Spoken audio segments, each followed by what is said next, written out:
Well, Mr. Jim Reed, we are here for week 1 of MaREC Madness. Oh my God. Taylor Moss, I am so freaking excited. It's really here. We did it. Can you? It's not even MaREC. It's still February, It's but true. we're here with We couldn't MaREC wait. Madness. Yeah, We I couldn't mean, wait. We were like, we can't wait till MaREC. This is too exciting. We got to get this going. We got to get this out there. yeah, with a year where we don't have 5 weeks in March for us to be able to uh, play out all our matches where we need 5 weeks to show them all. We had to dip into the final week of February to help us get through Mm-hmm. this. Mm-hmm. That's right. And we didn't want to spill into April, early April. We're no fools. We're not going to Well, be messing around with that. yeah. I mean, that's totally the reason behind it, not the fact that I'm going to be gone on a trip the very first week of April, and we couldn't have spilled that No. way, so we had to spill over this way. That No, couldn't that's be. crazy. Yeah, that Crazy can't talk. be right. Um, but I'm excited, man. let's welcome everyone in. Not everyone has heard of MaREC Madness, so let's just What? kind of go over the basics of it. Right? Good idea. Relatively simple. 16 people competing for the title of MaREC Madness champion, the heads up champion in rec poker. So what Yep. we're going to be doing, there's 16 people, means we're going to have 15 matches as we go through this to determine the best heads up player for 2025 in rec poker. Everyone's got a first round matchup. We're going to go through half of the first round matchups this week. So we've got 4 matches for us tonight. We can see them on the screen here. We're going to start off with the 5-13, 5-13 or 5-12?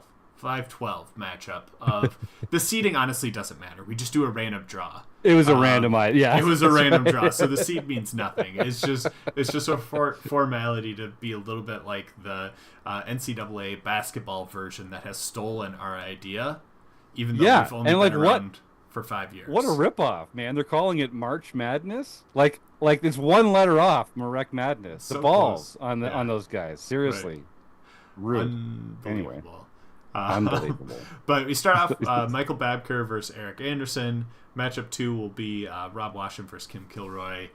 Third matchup is Scott DFS Bratt versus Lorianne Persinger. And finally, the last match of the night will be Eric Jin versus Kathleen Toomey.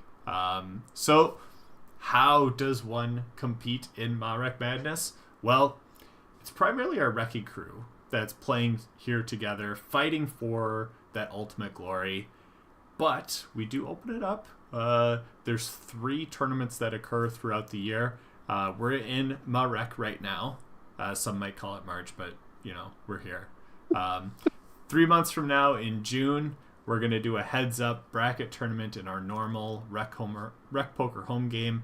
The winner of that will earn a spot. We'll repeat that again in September and December, doing a heads up bracket, and those 3 people will get a spot in MaREC Madness the following year. So That's I right. believe this year we actually only had 2 winners because Eric Jin, who's a Wrecking Crew Such a member, boss. won one of those heads up matches. So we gave it to the That's right. person that they beat, which was Eric Anderson. But we Got it. have Eric Anderson and Kathleen Toomey, who have won their way in, and we're going to get to see them play tonight. Otherwise, we've got some Wrecking Crew members that are going to be battling it out here. It's a really fun time. Yeah, those heads up qualifying tournaments that we have on the third Saturday of June, September, and December. People can win their way in. Just one of the perks of playing in our free Play Money home game club. So this is great. Run by John Somsky. Every time we talk about the home game club, I have to mention that run by John Somsky. That guy deserves a freaking medal. Uh, He and does. this is going to be great. This is going to be great. So there's no soft seats in this one. I'm looking forward to the first matchup, Michael Babker against Eric Anderson. Michael Babker is actually our technical director here. A volunteer, does a phenomenal job, is so generous with his time and expertise. We honestly couldn't run the operation without him. And Eric Anderson, who's quite a studied and veteran player himself, who's a prolific poster in our forums and on Discord. So I'm excited to see which one of these guys is going to advance to round 2. It's getting. I love this like fun competition that we Yeah. have. The bragging rights are real. Like They, we wear these on our sleeve for sure. it's very true, yeah. So it's gonna be exciting. We play these matches on Poker Now. We're able to see the whole cards as we play through this, so we'll be able to see the whole cards of each players, but they obviously can't see each other's whole cards. So it's our way of being able to kind of know what everyone's going through and what decisions they're making, but it should be good. The other thing, which I can see you posting in the chat right now, Jim, is like you may have missed your opportunity to compete in MaREC Madness, and that's unfortunate. However, I don't play in the NCAA version of this, but yet I still have fun with it because I fill out a bracket for the NCAA version of March Madness. Guess what? You can do the same thing here. If you go to bracket.rec.poker, you can go and fill out your own bracket.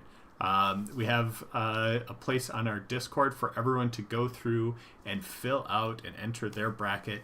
We've had a decent amount of entries in there, but man, there's no gimmies in this, so it is a really tough bracket to pick. You know, normally you go into the NCAA stuff and you're like, okay, give me the 1 seeds, give me the 2 seeds, and let's, you know, maybe I can pick someone to make the Final Four. This is tough. Like each of these matchups, like even if you take what you would call the best of the best and face them against the worst of the worst within this format, like I don't know if the odds swing much more than like 70-30 in some of these. So it's gonna be fun as we go through this. You're gonna have a chance to win it if you can guess those correct. So go out there, enter a bracket, post it in our Discord. Let's see how well you can do. Even if you're competing in this, go out and fill out a bracket and see how well you can predict these things. Please do so. Yep, that's a great way to get into the action. And we're going to be running these every Tuesday night, as you were saying, Taylor, all the way through the end of MaREC. And we've got some exciting guests to come join us in the booth, some poker celebrities to come and do some commentary with us for the semifinals and the finals. So folks tune in every week. And you can also win some prizes throughout the show because Taylor is going to be taking some notes on bust out hands. People can guess. Pad. Oh no, you got to get the pad. Here, I'll vamp for a minute or two. Go get. What is this? Your first time, Taylor Moss? God, it is. It's not. One of the year. It's the first. Yeah, no, it is. It is the first one of the year.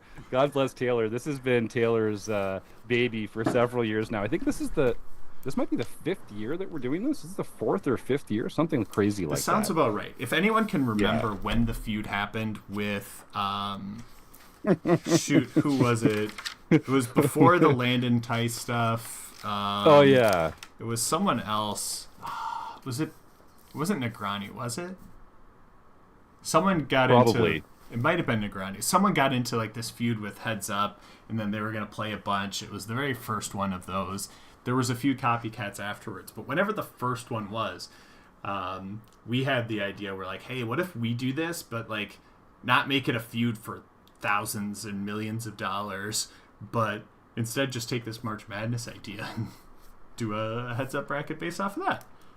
So I love it. Anyways, it was Helmuth and the Magician. That says Ben Enslow's chiming in the YouTube chat. Helmuth? That was one of them. I remember there was like, and didn't Doug Polk do like a heads up thing sometime? Maybe it was Doug there's Polk. a lot of feuds. That one sounds, there's a lot of feuds in the. There was a lot. There's a lot of feuds in the poker world. Yeah, because there was the Landon Tice versus Bill Simmons. Becker. Bill. Becker. Going back. Yeah. Well, yeah. Yeah, that was fun. Anyway, so here we are. Now, did I hear you? Did I hear you correctly? Did the NCAA, did they also rip off our bracket prediction idea? Did they also have a prediction bracket? Yes. Racket? Yes, they did. Those bastards. I can't Those believe bastards. It's unbelievable. But rude. Anyways, where we were going before we kind of got sidetracked with this because I couldn't find my notepad to keep track of stuff. But we're going to do a giveaway. If you can guess the winning hand in a given matchup, we will make you a Rec Poker Premium member for a month for free. Amazing. And if you're already a Rec Poker Premium member, we'll apply that credit in a somewhat similar way. But we don't need suits. We just would like to know what's the winning hand. If you think it's going to be aces, Mm-hmm. put aces out there. If you think it's going to be ace 10, if you think it's going to be deuces, if you think it's something crummy like pocket fives, put those guesses out there. We're going to run it each match, so we're going to have 4 chances to go through this. If you want to repeat your same guess 4 times, go right ahead. I don't care. Chris is already in there. Can you guess what he's guessed? Do you have I any can't see it ideas what because Chris my is? screen is slightly off, so whatever the most recent message is doesn't show up on my screen. And I'm not joking about that. But I'll just imagine what Chris might be Yeah. guessing. Something crummy. Yep. Something crummy, I expect. Uh, but yeah, so we'll do that as we go through this. Everyone can put their guesses in, which might make sense because we're going to get started pretty soon here. We're almost at That's the top right. of the hour. Is there anything that we didn't touch on in this preamble that we should have? I guess I'll just mention that we love supporting local food banks. So if anyone wants to make a donation in the YouTube chat through the super chat or the super sticky or the super comment or whatever it is, we'll make sure to share a portion of all those donations with the local food bank. And I'd encourage everyone to just pull out their smartphone and Google food banks near me and support a local food bank. It's a great way to make the world a better place. Awesome. Well, with that, are we ready? I think I'm ready. Let's do it. All right. If you're ready, Jim, let's go. Oh, I'm ready. Yeah. This is the role I was born to play. MaREC Madness. There Holy we cow. go. It looks like we've got the starting soon coming up here. So we're going to have 2 minutes. First matchup. You started talking about it briefly. Yes. Michael Babker, our website guru, Eric Anderson won their way into this. What are your thoughts? What are we thinking?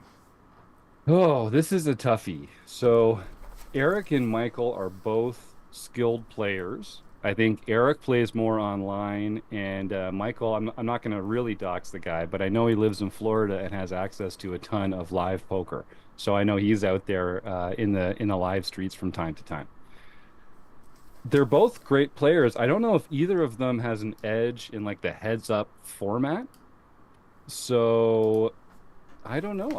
I feel like I have no real good guess on who's gonna come ahead in this one. Taylor, what's your best take on it? Well, What's your hottest take? here I don't have a hot take here. So Babker played last year. He did pretty well. I forget exactly how I think he might have made the final 4. But he also played like some of the longest matchups. So it's going to be interesting. I have a feeling Eric Anderson's going to be setting the pace of the matchup, and Babker's going to be responding. And if that starts off really quick with, Babker catching a bluff, I think it's going to be over quick in Babker's favor. If it starts off with Anderson, making bluffs, not getting called, or getting his value called, I think it's going to go quickly in Eric Anderson's favor. So even though Babker is kind of known for playing some of the longer matchups we've seen, I think it's going to be a quick one. And I think it's going to come down to the first pendulum swing of what we see.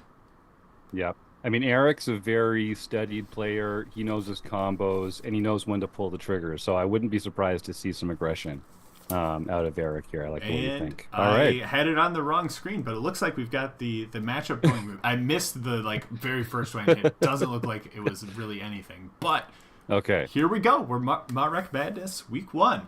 And I see we've got Somsky, Type Login, JB, all getting their guesses in. So if you haven't already, it's a thing. You can keep guessing as we go. Guessing the winning hand really can happen at any point during this. So get those guesses That's out right. there. One guess per viewer per match. Yeah. Now we're starting with 75 big blinds, so we're nice and deep. Usually by the time you get to heads up at the end of a tournament, you're not nearly this deep. So there's lots of room for these players to play. And we're working with, I think, 7-minute levels, if memory serves, for these. Is it 7 or 8? 8? I don't remember. Yeah, a good question. We probably can talk through it, but we go 7 minutes levels for the first few levels, so it goes a little bit quicker. Then after like the 5th level that we have, it slows down to 10-minute levels. And then after like another 3 or so, we extend it out even more. So it's not like a steady thing. It kind of ramps up a bit as we go. But the intention is exactly what you're kind of hinting at there, Jim. We want there to be a little bit more play initially. And then as the stacks get shorter, we're all right with that. And we kind of are right, like extending that out a bit. But ideally, we're trying to let these matches go 45 minutes or so as we go through this. So that's kind of the general structure of how we're trying to set up this heads-up match. We want it to be deep initially, but we also want it to kind of wrap up kind of quickish. All right. And we see, just like you were predicting, Taylor, in that first hand that gets to the river, Eric was, I mean, he was bluffing it pretty well there, and Michael folded second pair. So this is the dynamic that we were describing. We're going to see Eric going for it here. And I don't know, do you know, I'm not sure these players have a lot of hands against each other. I know they play in the home game club quite a bit, but I'm not sure if they have any, if there's any like meta game going on here. I don't know about that.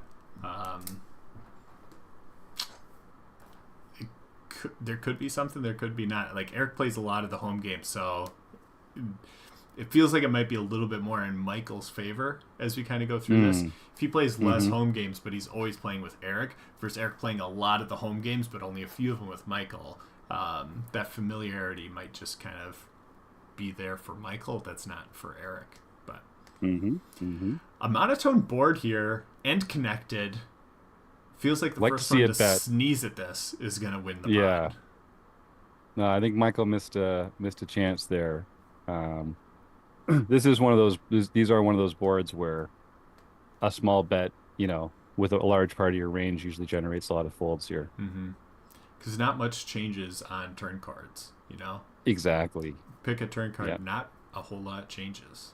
So here we see the bet that's probably going to work out, even though Eric's got a gut shot to the bottom end of a straight. Like that just doesn't seem like any sort of worthwhile value. And he gets it through.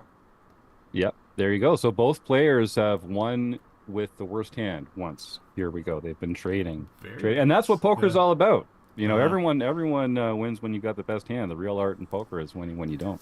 It's very true. Like if you think about heads up as we go through this, like you're going to get dealt hands and you're going to be dealt, I have the winning hand versus I have the losing hand. And it's not like part of it is who gets dealt more winning hands. Then the other part of it is who's going to win with the losing hands in those different scenarios. So that's really like what a lot of these come down to. Definitely. And a pretty good flop for Eric with the top and bottom pair. But he's got to be a little worried when the straight and the flush come in. Yeah. There could have been some fireworks here. Yeah, with the gut shot for Michael and for the gut shot top and bottom. I was thinking about he that. He does call with two pair correctly there. So all right, nice call. That's a good move in the right direction for Eric there. I like Michael's bet, I don't mind it. Yeah. No one's it's really a scary board. Yep. For sure. All right, now let's see. So I see now, Taylor, when you're in this situation, when you're in this dynamic, okay, here we get the raise from Michael. I like that. I think Eric's probably going to come along and does dominate it here, but I think Eric will get off light without most making likely. I mean, the dangerous card here was a 9. Yes. Since they were sharing it, but it also is a little bit less likely to hit a 9 when they both have one of them. So, yeah. And I see the comment from Eric Ebsen. There's a lot of limping going on. I was expecting Eric to set the pace a little bit more. If Eric's going to limp buttons, this match could go on a very long time. I'll just put it that way. Babker does like to play the style of react to what my opponent is doing. So if Eric's not pressing the issue, Michael's not going to repress the issue, and this match could go on a long time. I said 45 minutes. If we see a lot of these limpings, like we could be here for an hour plus, is my guess. And that's actually what I was going to ask you. Are you always opening at this stack depth? Do you have a limping range at this stack depth when you get down to heads up? Playing 75 or 60 plus bigs. I'm probably not limping. I am going to fold probably some of my worst hands. But almost everything is going to be for some sort of raise. I can get the strategy behind limping. Totally get it. Just not my style, especially with these stack depths. Ooh, so Eric going for it. Yeah. King 5 really pushing it. Babker misses the flush. Does Eric... Oh, Eric quickly check back, and it's he had a plan. Michael... Yeah. That's a big pot, though. If he would have known, if he would have just known his opponent was on a flush draw with no pairs, he would have fired that third bullet. But that's a decent-sized pot going in Michael's favor there. Yeah. That's a good point, Taylor. Poker is a lot easier if you know the hand that your opponent has. Like way easier. A lot of recreational players, if you're less experienced, you might not know this, but knowing what your opponent has is actually like one of the best ways that you can win at poker. Yeah. All right, this one could get juicy if we get the right flop. We need the right flop for something here. Oh, 7-4. Yeah. Oh, this is not the flop. This is not the flop. That's not the flop. That's not the flop we ordered. And so this is another one of those spots where it was opened pre-flop. I think if you get a little c-bet here from Eric, Michael basically has to fold. Yeah, he went and I think he went bigger than I was going to say. You could do that for much smaller and still get it. Right. Yeah, because your opponent's going to fold such a high portion of their range. You just don't have to go big. They're not going to be too elastic with what they're going to call there. They're not going to look at that and be like, oh, you went 3 bigs instead of 2. Now I'm going to call king high where I was previously not going to call king high. Like, right. It's just kind of one of those boards where you're just going to either like stick with it or not. Yep. Similar to the monotone board that we saw earlier. That's why that small c-bet on monotone boards and paired boards, they're just people overfold. They're hard boards to hit. Yeah. And here he goes small. This was a limped pot. Yep. But I think we're back towards even now. And if I can understand the poker now strategy there, I think Eric just showed his 4 in that last hand. I kind of went a little bit brighter. I think he showed the 4 nice. On the continuation instead of the queen. I love it. Exactly. We might have a little bit of mind games going on here, which I love. I'm going to try and keep my eye out if any of those cards kind of... The background is like that light pink. If it goes white, I believe that's them showing their cards to the opponent. So got it. Cool. And here we get the... Yeah, please. I was just going to say, if I saw it this time, like maybe we might see a few more of it. It could be a little bit interesting. And I think it is part of it's a fun part of the game, especially when your head's up. I think there's a real, camaraderie about it at that dynamic. There's just the two of you. So I find it either gets very kind of quiet, intense, and adversarial, or it can be kind of like fun and shit talking and busting each other up and that kind of thing. Yeah. All depends on the opponent. All depends on how things are playing out. Yeah. Oh, there you showed the 7 of diamonds there. There he goes. Yeah. He's getting into it. I love that, Eric. That's so fun. I'm kind of hoping he opens the king 9 suited here. Yeah. For a raise, not just a limp. Okay, going with a limp. It's very consistent. So we haven't seen too many raises, right? It's just been a whole lot of limping. We've seen a few, and I do worry a little bit about, if Eric's limping a lot of his hands and really only raising with a few of them, then that does kind of telegraph the strength of your hand if you're not being thoughtful about how you do it. It does more so for us because we can see what he's limping and what he's raising with. Babker has to get to showdown to get that sort of confirmation as we go through it. But you start to piece things together as you're kind of seeing some raises and some limps. You're already kind of weary of that. Babker showed his 2 of spades there, so we are getting a little bit of back and forth of hand showing between this. And I see Michael's completing with his 10-4 offsuit here, so he's really, bringing every hand into the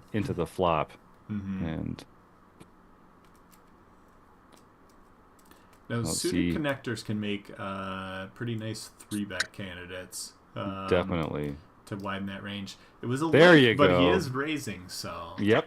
I like to see it. Well, and when you're heads up, you're playing almost every hand. So you can't just play the good hands like you Mm-hmm. can if you're playing full ring or even six max. You really have to be putting chips in with a much, much wider range. Oh boy, this Well, could be here's trouble. some pretty good hands. You play heads up a lot, and you don't Oh, see hands all this well. no. So um, Look at we that saw a tiny little. limp here, and then a tiny Yeah, raise compared to what it was before. Is Eric gonna spring the trap or just leave it wide open? He leaves it wide open, and Oh, wow, what a we flop. get 2 overs and a flush draw versus an over pair. Yep. If there's gonna be fireworks, it might be here. This would be the street for Eric to put some chips in the middle. Oh, slow. Oh boy. Oh, Now, it's that particular this board might slow him down a little here, but he's got the yeah, Queen of but Hearts. yeah, with queens here in this spot, you have to be still loving life. Yeah, it's going to be interesting. How big this pot is going to depend. Michael just leads out huge. I kind of like it, and he's going to get paid off, and that's going to be that first big blow when it comes to this matchup. Definitely. If that hand happens in a few levels, it's just all in, and it's over. Game over. Yeah. But we're deep enough. We've got some play to it. Please don't win this hand right Chris, here, this Michael. could be it. No. This could be it if Chris Jones is in charge. Bring in the flush. Bring in the 5 of hearts. Unlikely at this point. But I think we'll get a bet. Yeah, here we go. That's right. A 10. It would be poetic for a 10 to come through here. Counterfeit the 5s. Come on, Eric. Call. Oh, a raise. Oh, he's saying I've got second pair that now tripped up. Yep. I like it. I wasn't expecting the raise, but we got it there. I like it. Take that 5x5. I see you out there in the chat. Oh yeah, he was pretty excited about that one. He's mad that Babker folded the nuts. Yeah, you can't fold pocket 5s before the river because the 5 usually comes on the river. That's the problem. Mm-hmm.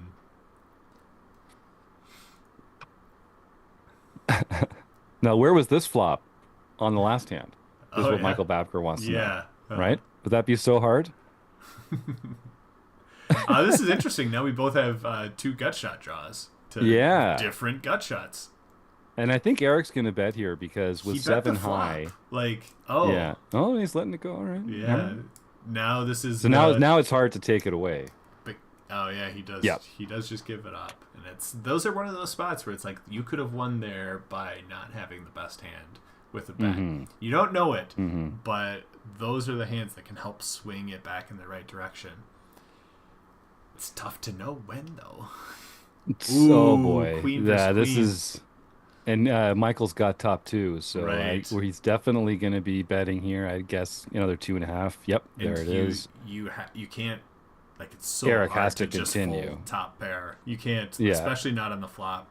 Going for a Yeah. raise isn't even out of the question here. No, heads up, ranges are wide. No, and he just Michael, sticks it in his eye and calls it. Oh wow! Ooh, that's not good. Yeah, this is going to be hard to come back from. Yeah, that's it. He needs a 3. Okay. A queen? No, not even a queen. A 3. Oh yeah. Oh. Wow. There it is. Wow. All right. Well, I mean, it was a value hand at the end of the day. It wasn't a bluff. It wasn't getting out of line. Yeah. It was value. Okay. Wow. Well, congratulations, Michael Babker. And the winning hand victor was Queen 9. Oh yeah, Queen 9 offsuit. And oddly, did anyone guess that one? We had some very close guesses. Oh, we had Eric Queen 8, and Type Login said Queen 7. And As9 Bovine said King 9. So we're all over it. We were right there. Oh, and Babker says I can play a quick match. Yeah, you did. Michael. That's so funny, man. That's great. Good for you. Congratulations. And to his point too, he was the one that set the pace in a lot of those spots too. Not just that last hand, but some of the other prior ones. So I'll shut up. Nicely done. A bit. But hey, go out to the chat. Put your guess in for the next winning hand, because the next matchup that we have, our own Rob Washam and Kim Kilroy. If you listen to our or our forums edition of the podcast, you hear these two talking hands a lot. They're very frequent people on those episodes, and now we're going to get to see them play heads up. Rabman 50 versus Pet Vet. It's going to be and a great this one. It's very different philosophies. They're both excellent players. They're both very studied. They've both been playing poker for a long time, studying poker for a long time, live and online. But Rob is the guy that is always grounding us in the podcast and saying, leave that fancy GTO crap out of here. Who are we actually playing against? Well, what's the range of hands that this opponent is going to bring to the table?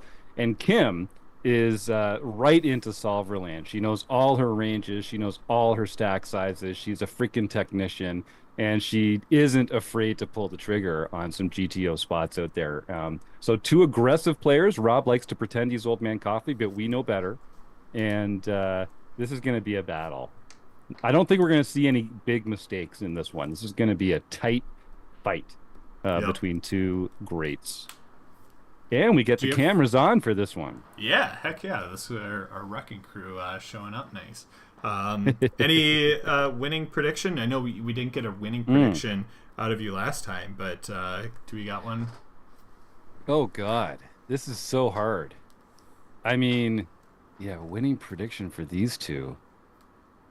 I'd be flipping a coin. I can't guess. I can't guess. What about you? I'm pretty sure I picked Kim in mine. In my bracket, I tried to do the domination of the female players outside of me. So I had Kim going decently far, but I think you're right. This can go a lot of different directions. So Kim value betting the bottom pair here, and Rob value raising middle pair. Yep. A little bit different feel than the last matchup that we had, where we weren't seeing too much of that. We finally got it in top pair versus top pair. But here, they look like they're ready to go. Thin value here. This is two players who have seen a lot of flops, and these two have also played a lot of heads up. I think, which is different. Kim in particular. That might give Kim a bit of an edge here, honestly, because she just has more experience in heads up situations. Yeah, Rob's old man coffee. He plays in like bar league types of stuff, and they never play heads up there. They get into the money and they just chop, right? Right. Yeah, exactly. Everyone goes home a winner. Joking, Rob. I'm joking. But yeah, I mean, people don't play a whole lot of heads up, so it's really tough to have too much of an advantage here. But both of them solid players. I saw a message from Type Login. Do we get audio from Kim and Rob? Yeah, because we're talking over it, I've pulled the audio from the matches and just make sure that doesn't go through. They can talk to each other. It's very common while you're playing heads up to be chatting with your opponent in a nice way. Even on here, you can kind of see there's a little mic icon. You can see it light up. That means they're talking to each other. But we're trumping that with our commentary here so we can talk through it. We don't want to try and talk over them. We don't want to be interrupted as we're kind of going through these things. So you won't hear any audio of any of our matches. Now, Rob's going to be raising. He's a raise every button guy, I think, when it comes to heads up play. And I expect we'll get a 3-bet from him here. Yep. Oh, yeah, with the king-queen suited for sure. And then Rob's going to fold. But I think we're going to see that general strategy from Rob, which I can totally get behind. Pet Vet, I know, does incorporate limping into her range as she gets shallower. I don't know if she'll do it while we're 70 bigs deep. But if this match goes on for a while, expect to see Pet Vet start having some limps in her range. So here's another one of those spots. I think a small bet from Kim. Monotone board. Who's going to breathe on the pot and try and go through there? Rob looks super disinterested. He really does. I imagine she's going to put out like 1.5 here. No, she checks again. Maybe she thinks her ace high is just good and she's kind of I think because she has ace high. Because she has ace high, she can check back and win sometimes. I expect if she had a worse hand, she'd stab. Right. If she's like, if it's probably right there. You know, she's got ace high. If she bets, what is she getting called by? A pair or Right. better. What's she going to get to fold? Worse than ace high. So it's kind of that spot where it's like checking probably does make sense in that spot. I can also get behind a small bet there too. Yep. I prefer it on an earlier street though, to be honest with you, because you can even get called by some drawing hands that won't call on the river. So that's just, if you're going to put a stab out there on a monotone flop, I just like doing it on the turn rather than the river. Yeah, DFS Brad says, if he has king or jack high, maybe a bet there. Yeah, because then you're getting like ace highs to fold. Like there's a targeted thing that you're trying to get there. Mm-hmm. Type Login says, could we potentially re-upload with the player's audio? Potentially. That's definitely an option. I have it there. Consider it written down as an idea. There we go. All right, 2 king highs. One has become a straight. That's right. So we'll definitely see a bet here. I was going to say this will be a big one too. Yeah. Dev doesn't want to see another heart come and trying just to get Rob to think, why so big? I better call. Why so big? Yeah. Good point by John Somsky. We also told people that their audio wasn't going to be broadcast. Oh, good point. So, all right, might not be in the best interest to put that out there. Yeah, but it was a good note. At least written down, like we can consider it like something we could potentially go through here. Yeah. Did someone let Phil Razor in this chat? Oh God, I hope not. That must be just a fake message. Yeah. Didn't we have the filter? Don't we have the filter set up for that? Did someone give Phil like a fake YouTube account or something? Yeah. He signed in under somebody else. What a dick. Well, we're here. What is this, like 5-6 matches in here, or minutes into this match, and we're very even as we go through this. Yes. We've exchanged minor blows, but both of them about 75 bigs deep still. DFS Brett says he thinks he saw Phil come in the back door. That checks out. Yeah. Okay. Right. Ooh. This could be interesting. Open-ended straight draw versus bottom 2 pair. Rob's got the over and a backdoor flush. He's definitely calling flush, here for 2. Yeah. Double backdoor straight draw too.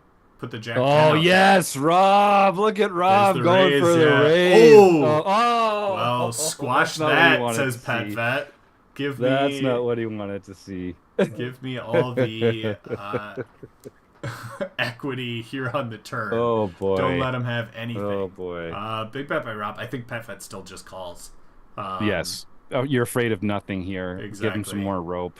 She can raise the river. She's in position. Okay, no, she does raise here. This is gonna, and that's gonna get rid of Rob. Yep. I mean, I think if you think your opponent has a straight, it might make sense to raise there, but I don't know. Scary. Maybe she doesn't expect Rob to be raising there with many open-ended draws or other draw types of hands, and if his range is relatively tight, then the raise makes sense. Yep. But yeah, it won Pet Fed a pretty big pot there. It did. And that's the first big swing. 6-4 for 6-5. 6-5 should be winning this hand, and it looks like they've got just all the equity. So, but this is the open door scenario? This is yes. I was gonna say. Oh wow. Okay. Quick call. Sprung the trap. Rob is in a mode of Pet Vet's gonna bet into me, and I'm just gonna call when I've got value. Maybe, I don't know. That's what I'm thinking, at least. Phil says we've got great faces for radio, and I couldn't agree more. Yeah, that's a good one. Video, isn't that? That is. I feel like I'm more fit, and I've lost weight already. Take that, Jane Fonda. All right, now again. we're I was gonna say, going through and editing videos, so we're gonna do a vlog from Rec Poker Weekend, and those videos are gonna make a prime appearance on day 2 of the vlog. You probably saw the video posted on social media that we had, but it's gonna make the vlog. How couldn't it? it has to. So much fun. That was so cool. You bunch of knuckleheads. It was great because Jim, I had gone to every Wrecking Crew member that was there and it was like, hey, we're going to give Jim this gag gif on break. Make sure you're there. And then I go to you and I'm like, hey, Jim, we're going to take a picture. And you're like, oh my gosh, hey, everyone, we're going to take a picture. Make sure you're here. Right, and I'm like, you are bringing everyone in for your gag video demise. You brought in the masses. And I was like, this is amazing. You got me. You got me real well. You got me real hard with that one. Oh, so fun. All right. Oh, okay. Interesting. Yeah. I was wondering if Kim was going to take a stab there. Double paired board like that. Again, they're just kind of like a hard to hit. 3-3-2-2. It's just it's tough to have those.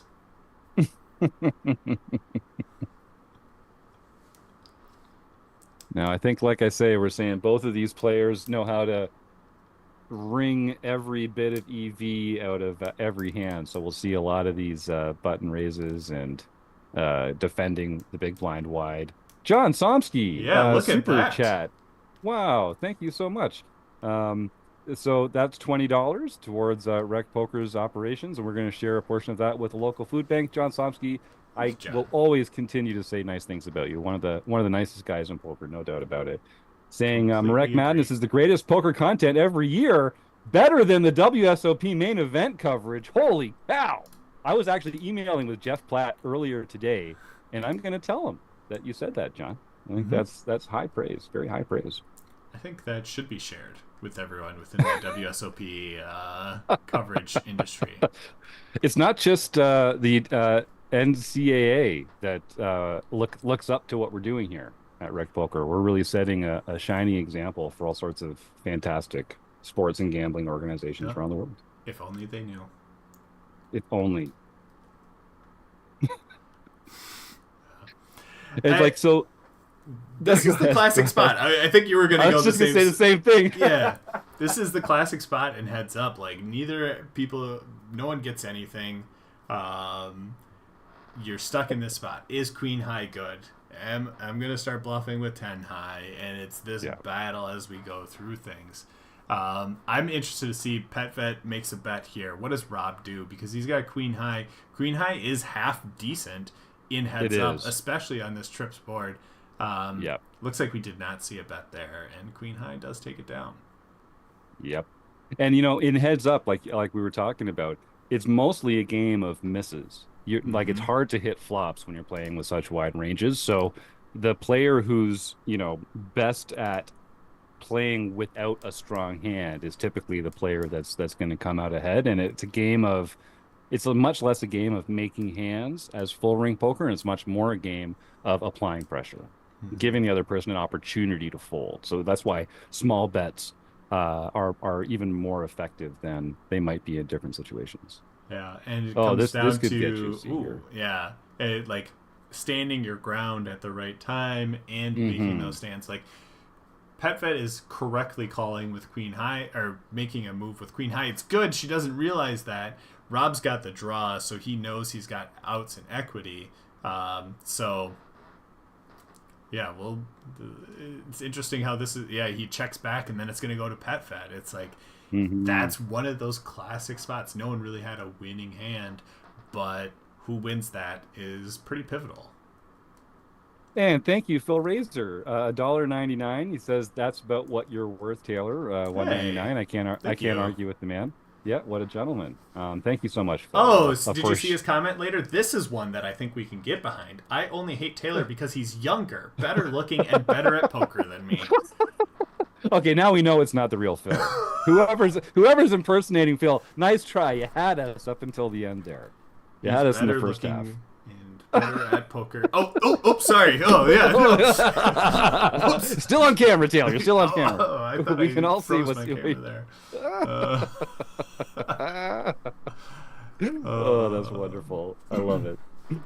This is the best, man. I love doing these live on YouTube. I'm so glad we're doing this. And Taylor, thank you so much for all the work you do putting this stuff together. I know it's a Of headache, and course. I mean all the wrecking crew pitches in, and everyone has a hand Yeah, in it. they But do. you know, you really make this sing, and we all appreciate it. It's so much fun to be here. I love this. Nice three bet by Pet Vet here, taking an ace and going big. I think it can be a little bit scary. Rob opened for three bigs there. I think a lot of people can freeze when they go to three bigs because Rob hasn't always been raising to three bigs. But then he went bigger there, and Pet Vet still was like, you know what? Boom, take the hammer.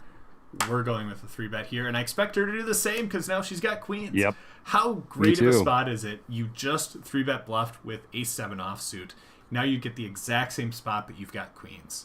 And now Rob Oh boy. calls, and you flop top set. Now, Yeah, but he's granted- gonna get away. Yeah, yeah, that's the Rob's good gonna end up news. getting away from this.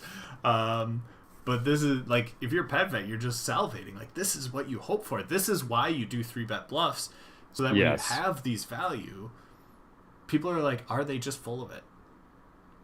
Yep. She showed the queens. Yeah. No, there you now go. she gets Oh my queens. God! Uh-oh. Wow. Oh boy. Get off the rails, right. Rob. The train's coming. Like, you're gonna get taken out. Oh. Yeah, disciplined fold there. So, this is a big swing. Kim now has more than twice Rob's stack, and that's kind of a threshold point in these heads-up matches where you can Yes. afford to lose a flip and still be in it. So it's a big advantage to have more than 2-1 in the chip stack here. Type login And with look at them. a topical joke of some of the recent social media stuff, but asking if Pet Vet is a super user. Kidding, of course. She's not. She's just getting all the hands. It Yeah. happens sometimes. You sometimes just get sure does. all the cards dealt in your favor.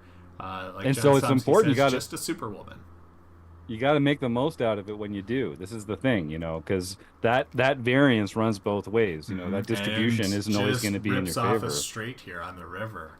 Get Oh my off God. the train tracks, Rob. Yep. And Rob's got king high. If freight she bet trains. smaller there, I think he might even call. But that's Yeah. another one. It's what are you targeting there? I think she's targeting pairs and two pairs and things like Yeah. that, and hoping to get more value out of it, not trying to go small that something like king high is going to call. So just unfortunate that when she's hit big, but it hasn't been at a time where Rob has also hit medium. Yes, and that's what it really takes. But yeah, it's I see close to some. 3-1 now at this Yeah. point. It really starts tipping the scales. See some awfully fun YouTube chat going on here with a bunch of our members. I'm glad you guys are having a good time. Yeah. Yes, I give Phil a lot of crap, but we are actually going to be roommates for part of the WSOP trip in June and July. I'm so sorry for you. So I think we're both sorry for each other. That's gonna be weird. I've never crashed with a frenemy before, Oh, an yeah. actual nemesis. Well, you're my nemesis too, I guess. Fair. You're Are you you're guys like going to do a villain. vlog? That I would watch. Only, well, you know my conditions. Only if the other person does literally all the work. Oh, okay. Phil, I've got a job for you. Yeah, that's right, Phil. You have the chance to do the funniest thing ever. This hand could get interesting because PetVet's got second pair, but Rob just snap folded ace high. You just knew soul read. Wow. Soul read. Because ace high is good there. Like, you've got top pair being a pair on the board. Less likely they had a 10 there. It makes an 8 and a 3, something, but then ace high is the next best after that. I was surprised we didn't see a call from Rob there, but apparently he just knows. He just knows. So I think we'll get a call here. Yep, that makes sense. He's got the gut shot and an over. This is a big pot here with both of them just having high card. And I think And Kim's it's- going to check and get that ace to showdown. Yeah, if Rob makes a bluff and he can win this pot, it really helps out his cause. There's more in the pot than's in his stack. But he Ooh, checks. And now Yep. we're seeing that ratio tip even more. It's Mm. 84 to 15. Mm-hmm. But don't count Well, Rob Rob out. needs no, he needs some of that card distribution that was being so friendly to Kim earlier. Yeah. And here, if you see Pet Vet, we're now playing 15 big blinds effective. Even though she's got 84, now she's incorporating those limps like I talked about. I knew she was going to go Nice. this route. It doesn't have to be her stack being shorter. It just has to be the effective stack, and that's where Rob's at. I love Type Login's comment. The Somsky ratio is almost 4. Great callback to the Somsky ratio. Type Login, amazing, amazing. Wow, that's my comment of the whole night so There it far. is. Joseph Foss, what a freaking guy. That's amazing. Yeah. So the Somsky ratio, if folks don't know, I mean, I don't know how people can't know what the Somsky ratio is. Such a well-known and important term. Is the ratio of the smallest stack to the biggest stack at the table when you get to a final table here. So a 4-to-1 Somsky ratio. That That's means big. that's a big lead. That's Yeah, a I big think lead. we're over Thank 4 you to so much. 1. Is it That's so 5 to good. 1? Is it like hey, every hand just keeps kind of moving it a little bit further along? It's true.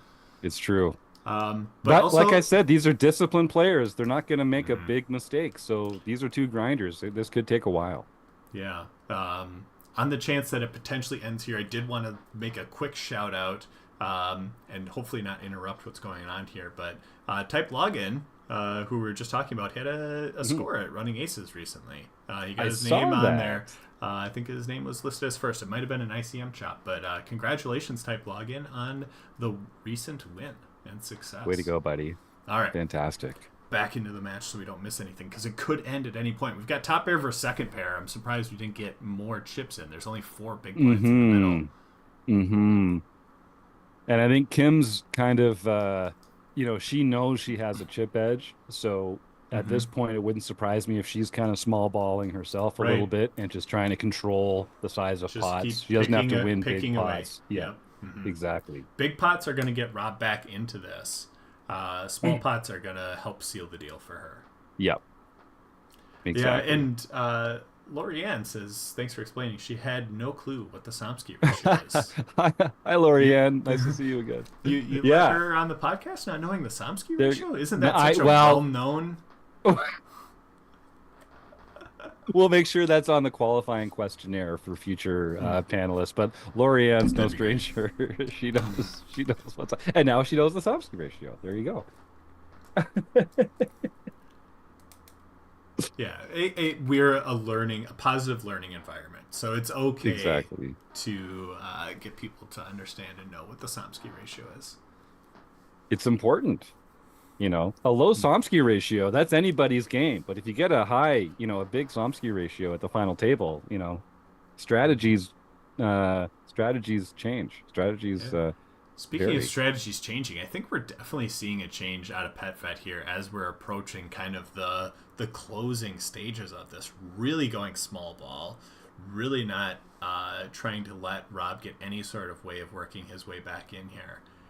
Rob's jamming 11 with Queen 10 off. I think that's probably bottom of range. PetVet folding a weaker queen, which is what you're hoping to get called by, but I think with Queen 10, you're kind of hoping they're going to fold worse. Okay. Not This a good is- start. And No, Rob just but- it gets out of there. 7 high, no good.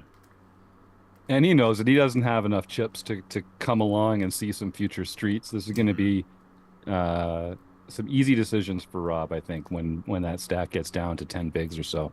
Hey, speaking of easy decisions, something tells me they're all getting in on this one here. Yeah, queen will we see a check. shove from PetVet? Yeah, she does, and I mean it's gonna be easy call. It's gonna be tough for her to find a win. It's only 13% equity. Wow, that's the But board, though. that's That's the the board, board. to give it. Wow. 6 We'll outs, see. any Could 8 be. or king, and Wow. you don't get it. The kings hold. That I was close. expecting it to just be door slammed immediately. Me but too. It, Me it too. went from slightly ajar to ajar, Oh, yeah. and then to close. Oh, man. I hope Kim's got a glass of Chardonnay ready. Gonna need to steady the nerves after that one. Yeah, now Oh, wow. So she's gonna bet. Yeah. Do we And see do a you think Rob checks raise? here or raise? Or yeah, Raises, okay, yeah. little one. Going for value with top pair. It's a very draw heavy board. It feels like if you raise here, you're getting called by all nines, all tens, all diamonds, all worse Mm-hmm. jacks. I mean, you're Mm-hmm. getting called also by two pairs and better jacks and things like that. But there's a lot that's going to end up calling you. And now you've made a boat. Ooh. Did And anyone guess six Kim four? I don't think so, but also the diamonds did not come in. So we're not going to have to worry about that just yet. and Rob chipping up a little. Look at Yeah. that. 28 bigs. Yeah, Somsky So we're ratio's back to that shrinking. 2-1. Yeah, It's exactly. shrinking. Yeah. I mean, like if Rob gets an all in here and wins, we just flip the chip stacks, Oh yeah. and Yep. now then it would be in Rob's favor. So, And um, honestly, even at this point, like when they're close like this, it's still anybody's game. yeah, I think we're gonna see. My guess would be at this point we kind of see Pet Vet put her heels in the sand and say like, I'm not gonna give up a big thing. I'm gonna continue to play small ball. Oh boy. I'm gonna pick up I will- aces. I'm gonna because pick that- up aces. Oh, and trapping. Oh, I smooth call. love Smooth call. the trapping with aces heads up. It's a great time Yes. to be trapping. Definitely get the bet from Rob. And Now, I think you can raise here because the 10-9-6 is very connected. The same way that I said, like, on the other hand, gut shots are going to call you. I think sevens call you. I think eights call you. I think tens call you. Like, a lot of things that aces are feeling good with. And here's a beefy oh wow. pot-sized Yep. bet that, oh, Rob looks... Look at him. Oh, He's sick. He feels to sick. his stomach. Not liking it. Yeah, I think we're gonna. Wow. Wow. Interesting. Soul interesting. read. Yeah. Soul read. That's amazing. Hmm. Now here's another one of those prime. Who's gonna who's gonna breathe on the pot first and make it get away? We got 6. That was an amazing fold. Amazing fold by It Rob. was a there. really good hand. I think the only question there is going pot on the turn. Like I was Yeah. thinking, big pot is huge, Mm-hmm. especially when it's for such a huge portion of Rob's stack, because you're asking him to put in. I think it was something like 60% there, and I can get behind a pot size bet, but I think the thing that throws it off is the fact that Rob only had like 1.5 pot size bets in his stack. Oh, excuse me. Yep. Totally So agree. that's what makes it the dynamics just a little bit different. If Rob was 80 bigs deep, like I think pot is amazing there. Yeah. But you really just kind of put Rob to an all-in decision immediately, which could be good, could not be good. We saw the fold, let him play correctly, so we get to criticize it and talk through it. But otherwise, I thought It's it was true. a really good hand. Yeah, we have the best job, definitely. We're never wrong, and we see all the cards. We get So. to see all the cards. We get to make critiques.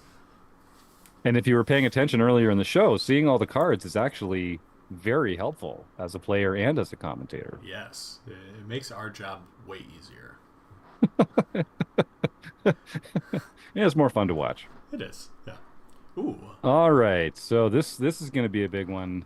I think with Kim having the ace of hearts and bottom pair here, I expect to bet.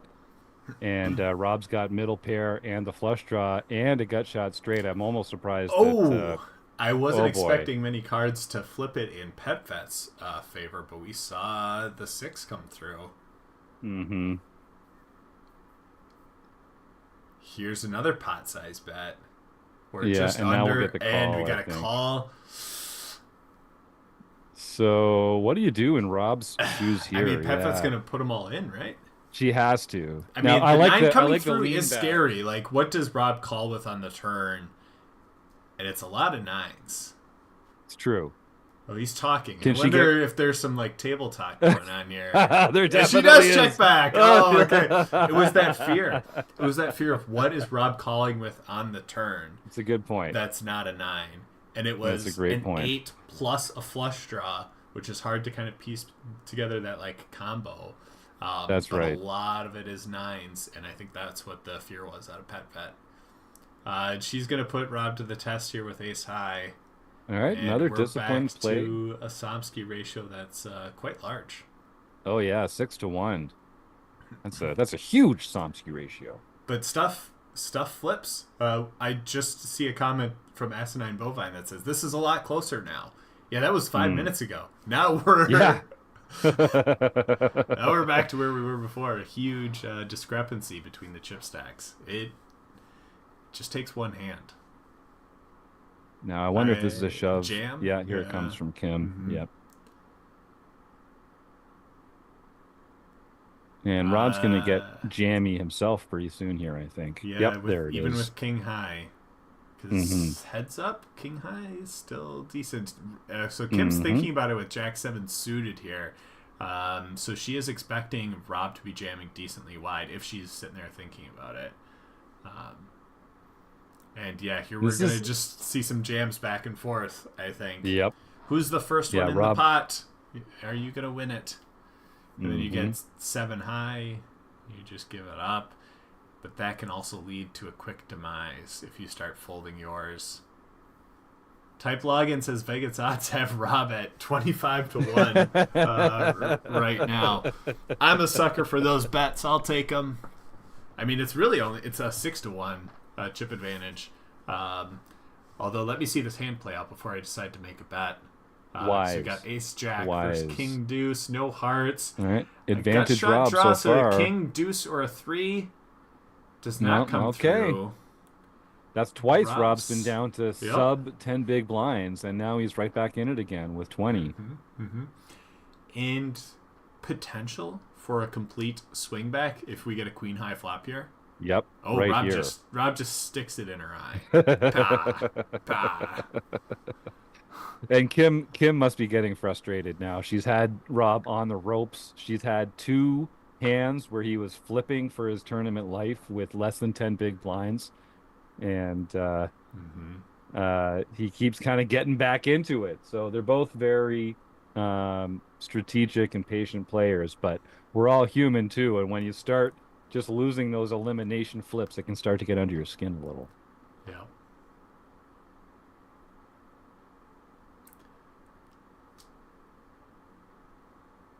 Now we're seeing some of those those limps that we were talking about before. Interesting board. Well, this is another one of those. Just breathe on it. Well, now you just got a straight draw. Any 8, 10, Jack, King, or just play the board. Shove. Someone shove. Get off the chop. Get off the chop here. Come on, I want to see a bet. There's 4 in the middle. What's it worth it? 3 big blinds. That's all you have to bet. Get him off the chop. 4 okay, yeah, blinds. 4. I love it. Yep. Jam all in. Jam it, right? That's such a dirty play. Oh, I love it. They're both playing the board. You know what they say, Jim? Everyone loves the chop pot. Nailed it. Don't make me do it again. I think Chris is back home just cringing after what we just did there. He's probably having a tough time typing out in the chat. He's cringing so hard. When I was in... Ben says way better than last year. That is true. There you go. He remembers that. That is true, yeah. When I was in Ireland last year for the Irish Poker Open, I was playing with Stapes. We were at the same table for a bunch of the Six Max. And I kept hearing it. People kept saying it throughout the room. Oh, yeah? I knew he was there. Every time would come up. And I didn't tell him that I hadn't heard it. Really butchered it and live you have on the air. The worst attempt at it. Literally the worst. Literally the worst. Oh boy. We both hit a pair here. This is not as fireworky as if a queen had come out. But that's right. If Kim calls and a queen on the turn, that would have seen it all go in. Well, definitely getting a bet from Rob here. Do you go all in here, or do you go like half and save the other half for the Rob says all in right here. And then the nonchalant sip from his mug. I love that. Yeah, I'm very confident. I'm all in. Yes. I know this is going to be an open and a 3-bet. It might even be a shove This from might Kim. be I think that's game over. I like Did anyone it. guess queens? No one guessed queens. Let's make it like A okay, small that's three even bet. smaller than I was thinking, but Ace I do 5. like no If shove Rob's there. feeling spicy, you could just stick it. Oh, Wow. or just drill it. Okay. This is the worst for Kim Kim. saved some money. She saved some money by not putting I more love- in pre-flop because we I won't love get the a penny snap from her check now. back by from Rob. Did you see that? I did. Kim checks and he just instant snap check back. Oh yeah, like no, I've got tens and I hate this. I've Or got jacks. sevens. Yeah, exactly, Like, exactly. your queens might be good. I wonder if he's gonna sneak a bet out of Kim after this, and he does a raise. All right. Here now. It has to be. Spring. But is it a shove or okay? Very value-y. And do you get a call from Kim here? I don't know. So. I don't think so. I think she's gonna find the fold. Yeah. Yeah. It's just one of those classic spots. Like when you're raising here, who's raising with bluffs? Oh my god. Yes. Rob's exactly. got bullets. Yep. The deck has switched. It was everything going Kim's favor, and Rob was fighting upstream. But he wins a single big blind out of it. Not what he's looking for, but let's go back to Asinine Bovine's comment of 15 minutes ago. Things are getting a lot closer now. Right. They, in fact, are. We're 40 versus 30 bigs deep. Very, very close. Somsky ratio's at less than 1.5, so, roughly equivalent. And this is a hand with an ode to our podcast guest of last night, Dan Kennedy. You can follow on Twitter as Ace Reg Off, and both players nailed it. Ace Reg Off here. Love it. Yep. Well said, sir. Crushed it. And Ace 4. I like Ace 3. There's some showing again going on here. They're letting each other in on it. Rob saved some chips there. Kim wasn't going anywhere. Yeah, Phil says he does the Chop Pot song when he's at live events, and people have no clue what they're talking about.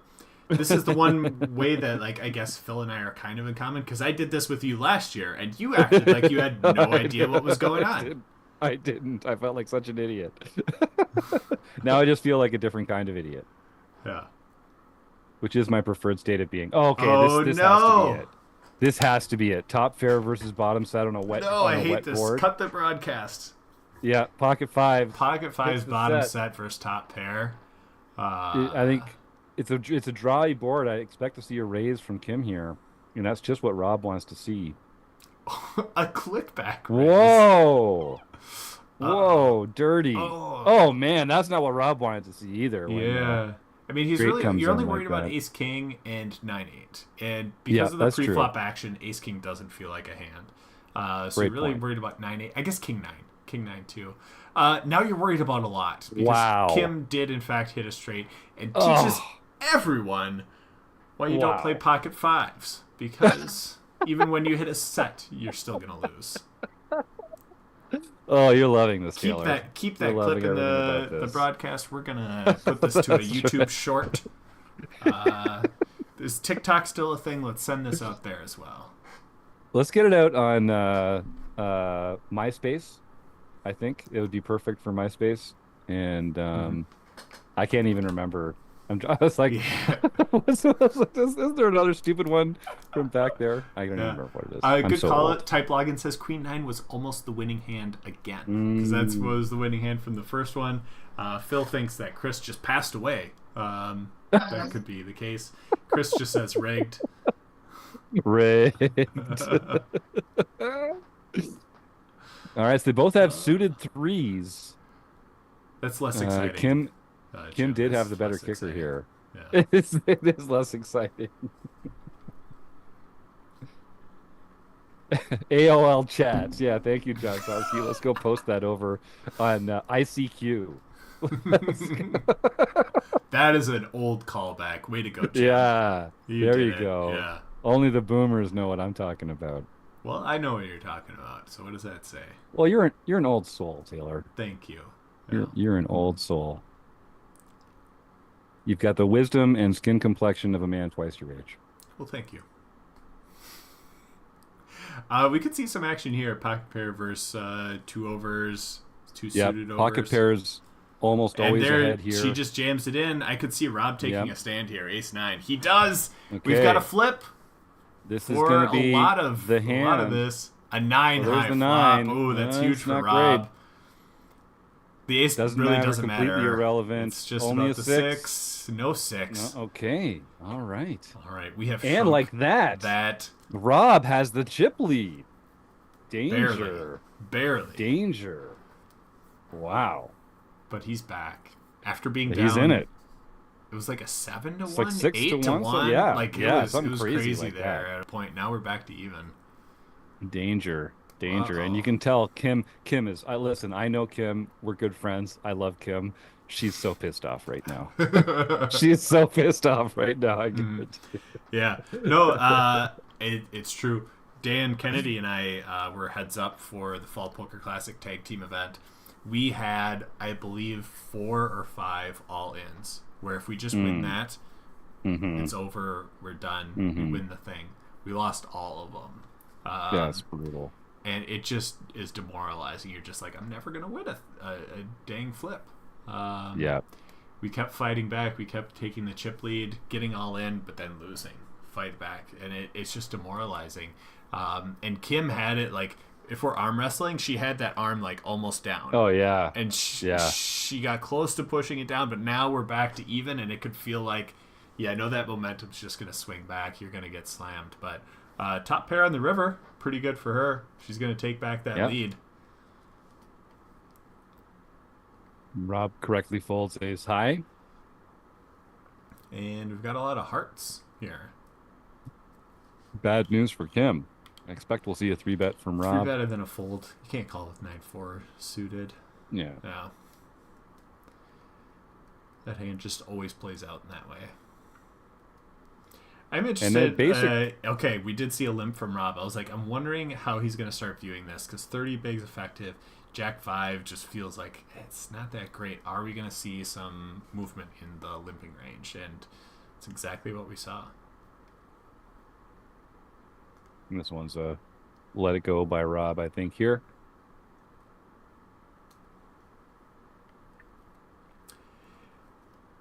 Benny the Jet out there saying, who you guys picking to take it down this year? If you go to our Discord, we've got a lot of our predictions out there. There's a specific channel for it. If you want to, I'll plug it once again. Bracket.rec.poker. You can go and fill out your own bracket. Go fill it out. There's an easy copy your picks button, and you can go paste it in our Discord. We're going to do a giveaway for whoever does the best. But my pick to win it this year is Taylor Moss, Gopher Boy TGM. Makes sense. I'll be playing next week. That's right. That's right. So we'll be joined by a different Wrecking Crew member in the booth while Taylor battles it out on the felt. I saw my opponent in the chat a little bit ago, Craig Savage. We're going to be duking it out. I showed one 100K person at Rec Poker Weekend who's boss. I'm going to show another one. Are you ready for it? Take that, Rob. I'm taking out your boy Craig next. Always ever the villain. Yeah. Ever the villain. Taylor Moss. Never change. Don't change a thing. I don't think I could if I tried. Now, there's a good comment here. Joe Coolis was he's the reigning champion. So if anyone has, been paying attention, they should be paying that guy some respect. He's got as much a chance to take it all as anybody.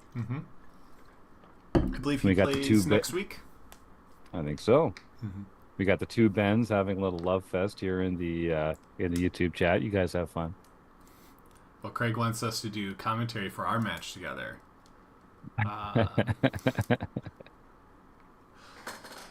DFS Brad says them's fighting words. Yeah, I'll take you all got out. some. You don't worry about that. Like, if you set the pins up, I'll knock them down.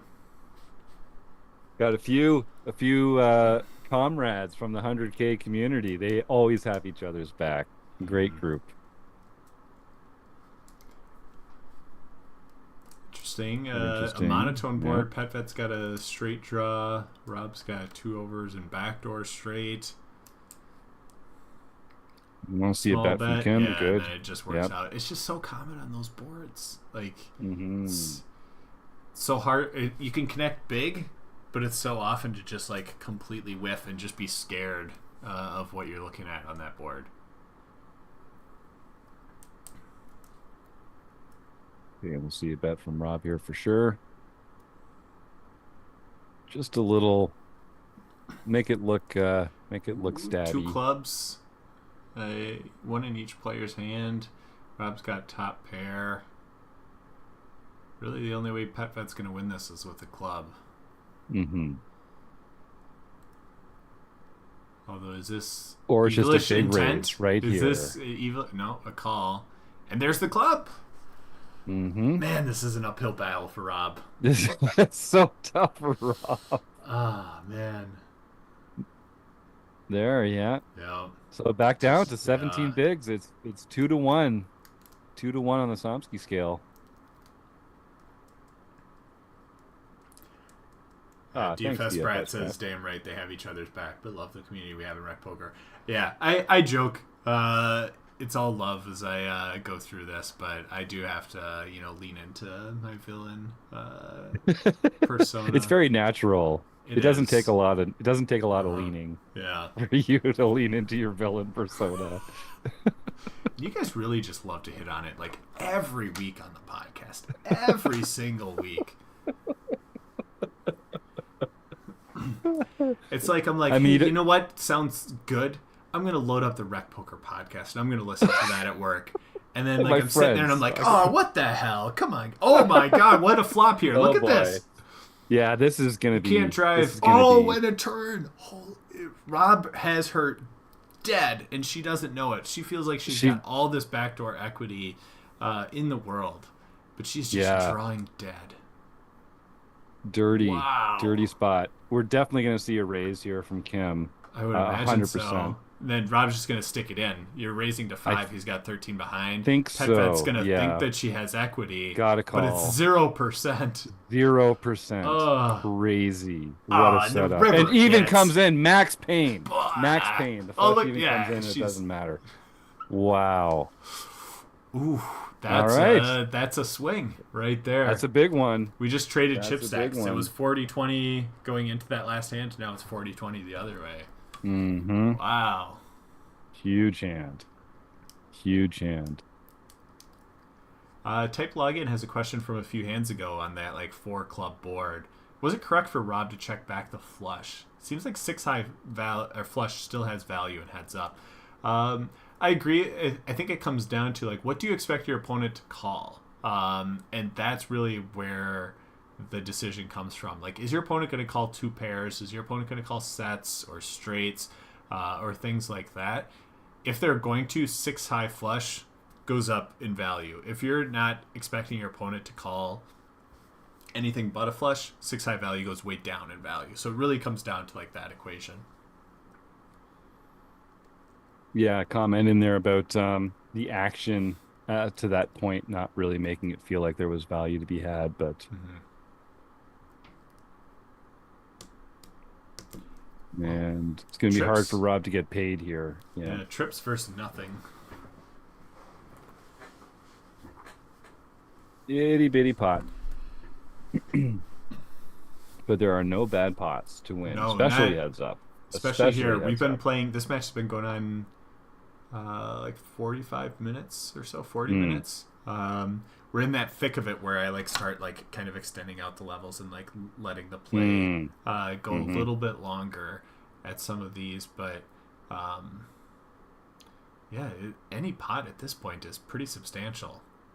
There's only 46 plus 20, 60 big blinds total in play. You're having 2 and change in the middle to start, so no matter what.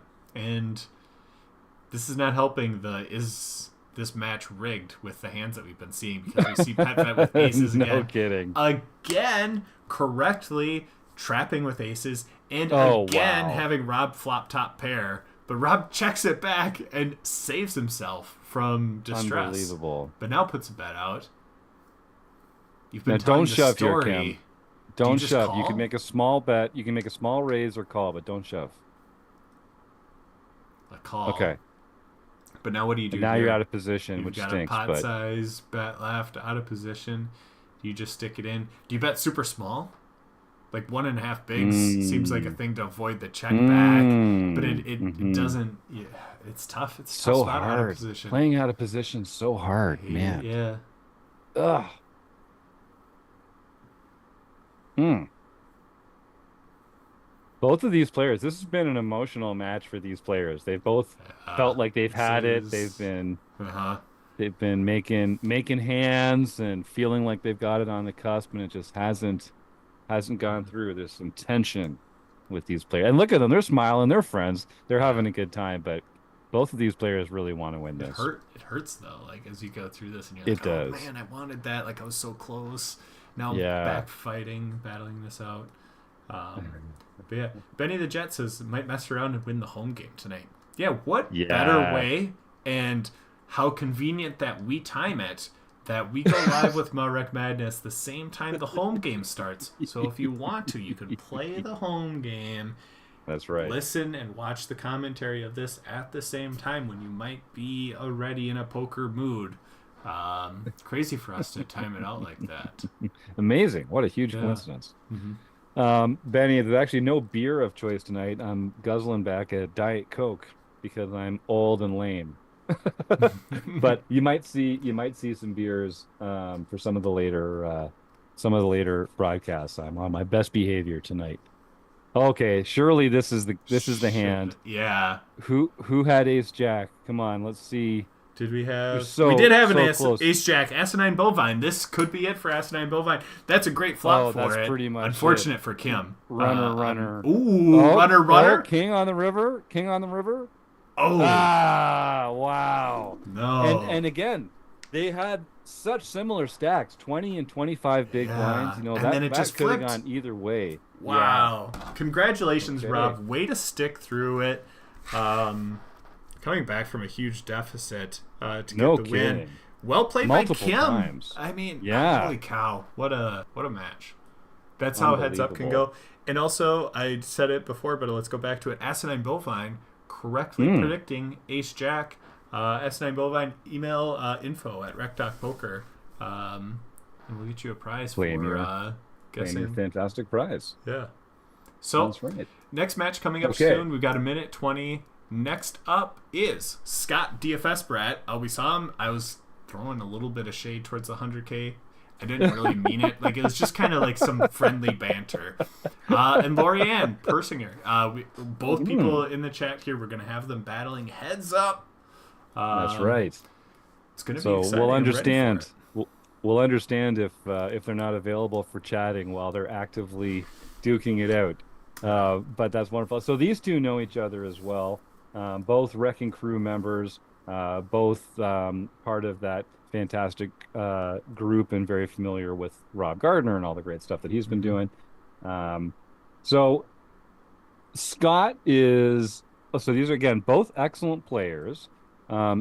Lorianne plays more live again in Vegas. Scott plays more online. I'm not sure who has more of a heads up edge in this one, to be honest. I'm not sure.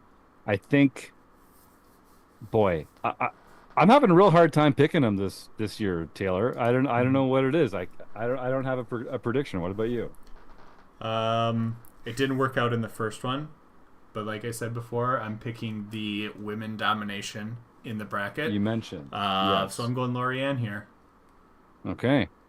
And we're ready Well, to she's roll. got the first advantage. Boom, ace high three. versus Just jack win it right high. here. Go all in Do it. and hold. Let's get. Let's do it.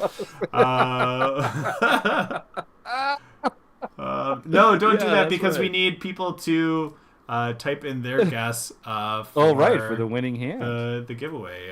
We're seeing a lot of people out there. I'm trying to write them all down and keep track of them. Yep, you worry about that. Type login. Yeah, $4.50. Amazing. Thank you so much, man. I love seeing this support in the YouTube chat. We will be sharing a portion of that with a local food bank. So your thank you. contribution is going to go and help out some people who need it most. Very kind of you. Thanks, mate. Yeah, lots of great guesses coming in here. Uh, this, welcome to Hands Cold. Thanks for joining us. We think it's pretty cool too. Good to see you in there. All right. Now I know Scott is an aggressive player, so we're going to see a lot of opens. We're going to see a lot of bluffs. Lorianne is a very, very savvy player. She's seen it all. She's not going to be fooled. Um, and she's a very disciplined player as well.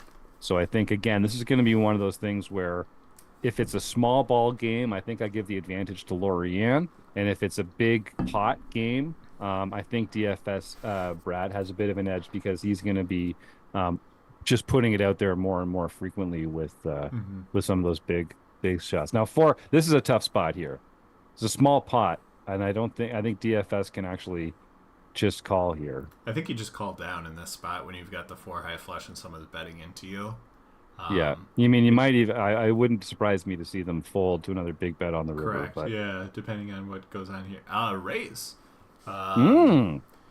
Interesting. All right. So the 10, I don't think can ever fold here. Like you're with the hoping king you're and the not jack out. yeah, you're hoping you're not against an ace or a queen, but I think he does buy showdown here though with the raise. Right, because she's gonna. Oh wow! Amazing read by DFS Brett. He just felt like he had a spot to apply some pressure and got the better hand to fold. If he keeps this aggression up and Lorianne's going to make those types of folds, it's going to be tough for her to pull this out. However, if she gets stuff like this, when two pair versus two pair. Wow, this has to be a huge hand. Scott waited all last matchup. We didn't see a whole lot of them. We've seen like look at this trappy. Yeah. Now Lorianne's got to bet this. There's a flush draw out there. There's straight draws out there. She's got top 2. She already checked back the flop, so it's nice and disguised. Let's get some value here. Yeah, and I wouldn't surprise me if chips put in up until this point, Mm-hmm. but it feels like stuff's gonna start going. And we talked about Scott not being afraid to apply some pressure and play aggressively. So the raise there makes perfect sense. Mm-hmm. Now it's interesting to see what Lori does. The three bet. She put in the be first a good bet. spot for it. Got the raise. Are we gonna see the 3 bet? A small look one. At this little. Yeah, they're just. I think that's gonna wave. Put some red flags out there. We'll see how it goes. I don't think Scott can fold here. No, I don't think he can fold. But he looks uncomfortable. He does call. Yes. That ace on the river can save him. Yeah. Because that's what he was sitting there like, maybe I'm just seeing a slow played ace that I can still take advantage of. Now there's nothing. Phil says a 7 on the river would have been amazing. A 7 on the river would have just right, no kidding. Put all the chips in the middle immediately. No, but yeah, it's got him tanking. Sees the flush come in, and now this she should goes be a huge. big bet. Yeah, I like it. With the flush coming in, I think there's just too much scary for DFS Brad. I think he's gonna find a fold. Me too. I like the sizing from Lorianne here, though. Definitely going after those other ace-x hands and the flushes that come in. You want to get paid by the flushes and the other aces exactly. You're gonna lose value from these bottom 2 pair types of hands. But even with that, we're seeing DFS Brad think about this and hold on to it. I have to imagine he's gonna fold, yeah. And this is just a bit of one of those classic hand funerals as you go through this. Yeah. Like, it was so good. I thought I had the winner, but then this river came in. But little did he know that river actually saved him from putting more chips in there. He was already dead. Not dead. He was behind on the turn where he thought he was probably ahead. And then also a classic here. Same hand for same hand. We call this hand the Jim Reed. I was gonna say they've got my least favorite hand in all of poker, King 10 offsuit, and they're even sharing suits. So they both flop the gut shot straight draw and two overs. We don't see any chips go in. And when the ace comes, that's a bit of an advantage to the pre-flop raisers. So if we get a check from Lorianne, oh, but Lorianne's repping it and Mhm. makes the bet. I wonder if we'll get a call from Scott. This is a Hey, classic five tough five one. five. Yeah, Chris Jones, thank you so much, man. Five he dollars and tipped. 55 cents. What a Oh, fantastic it amount. came through What a as an great amount. undisclosed amount on my screen. Strange. And Ben Enslow likes to point out that we had two premium hands there Oh of King yeah, 10. thanks, Ben. And Sure, buddy. is this thing stuck? Oh yeah, look 10 at this. 8. Wow. All right. Well, this is again one of those spots where who's going to apply some pressure, who's going to take it away here. This was a limped pot, Mm-hmm. so the ace doesn't match up as well with either player's range as it would have in the last hand. Right.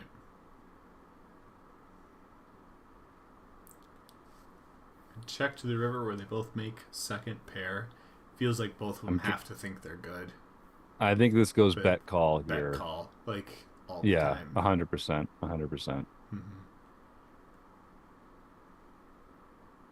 No, I think, yeah, there you go. I think that's right. Scott can have some aces there, but But you know what they say, Jim. Everyone loves a chop pot. oh God.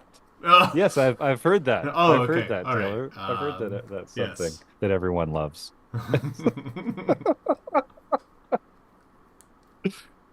Yeah, there's Lorianne just letting go at the very bottom of the range. That makes perfect sense. You know, we're going She's to be been playing with limping a wide lot. Are we going to ranges. see a But limp with the king nine, or is that going to make it as a raise? It makes it as a raise for her. yep, Okay. I like it.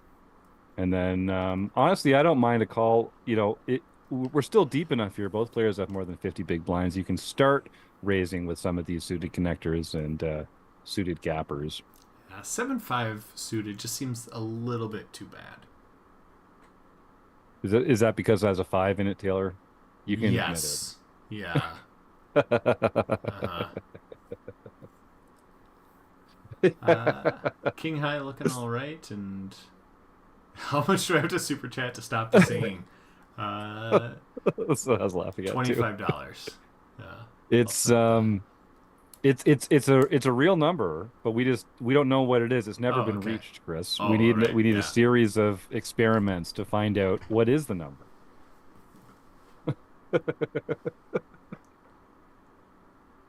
It's true. Phil's nailed it. Oh, That is the problem. I'm Yeah. cutting out the very first part. I only say you know what they say. Okay. It All takes me a right. long time to catch up. Phil's not wrong about that. Okay. I'm sure we'll have another, and I'll be ready for it. Oh, I hope so. Now, Lorianne's got king high on it. On yes, there you go. Yeah. I like the call, Mm-hmm. but unfortunately for her, King Scott had at High's that good time. there a decent amount of the time, but Yep. not versus a pair.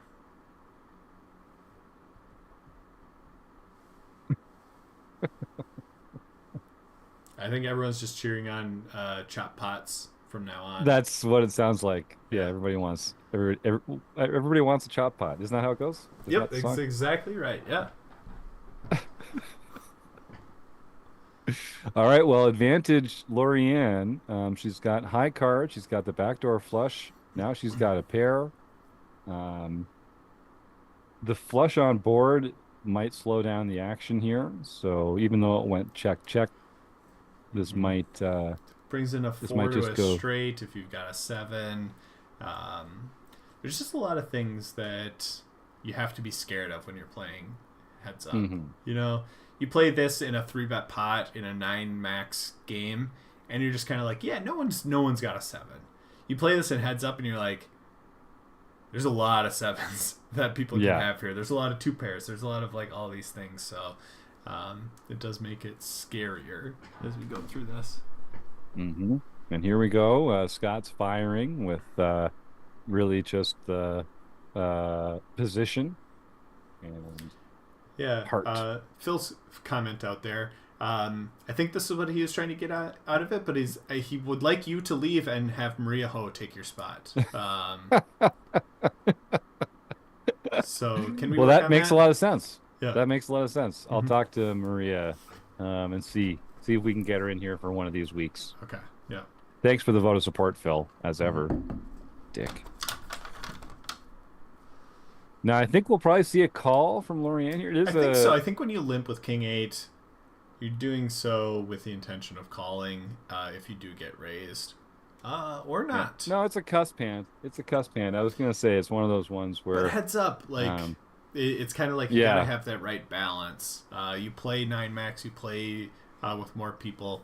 Totally makes sense. King 8 isn't that great. Heads up, King 8's, up there. It's going to be a pretty decent hand. You really have to expect your opponent to be pretty tight for you to be in bad shape versus that. Because you're going to be playing in position. You've got the button. That's always pretty cool.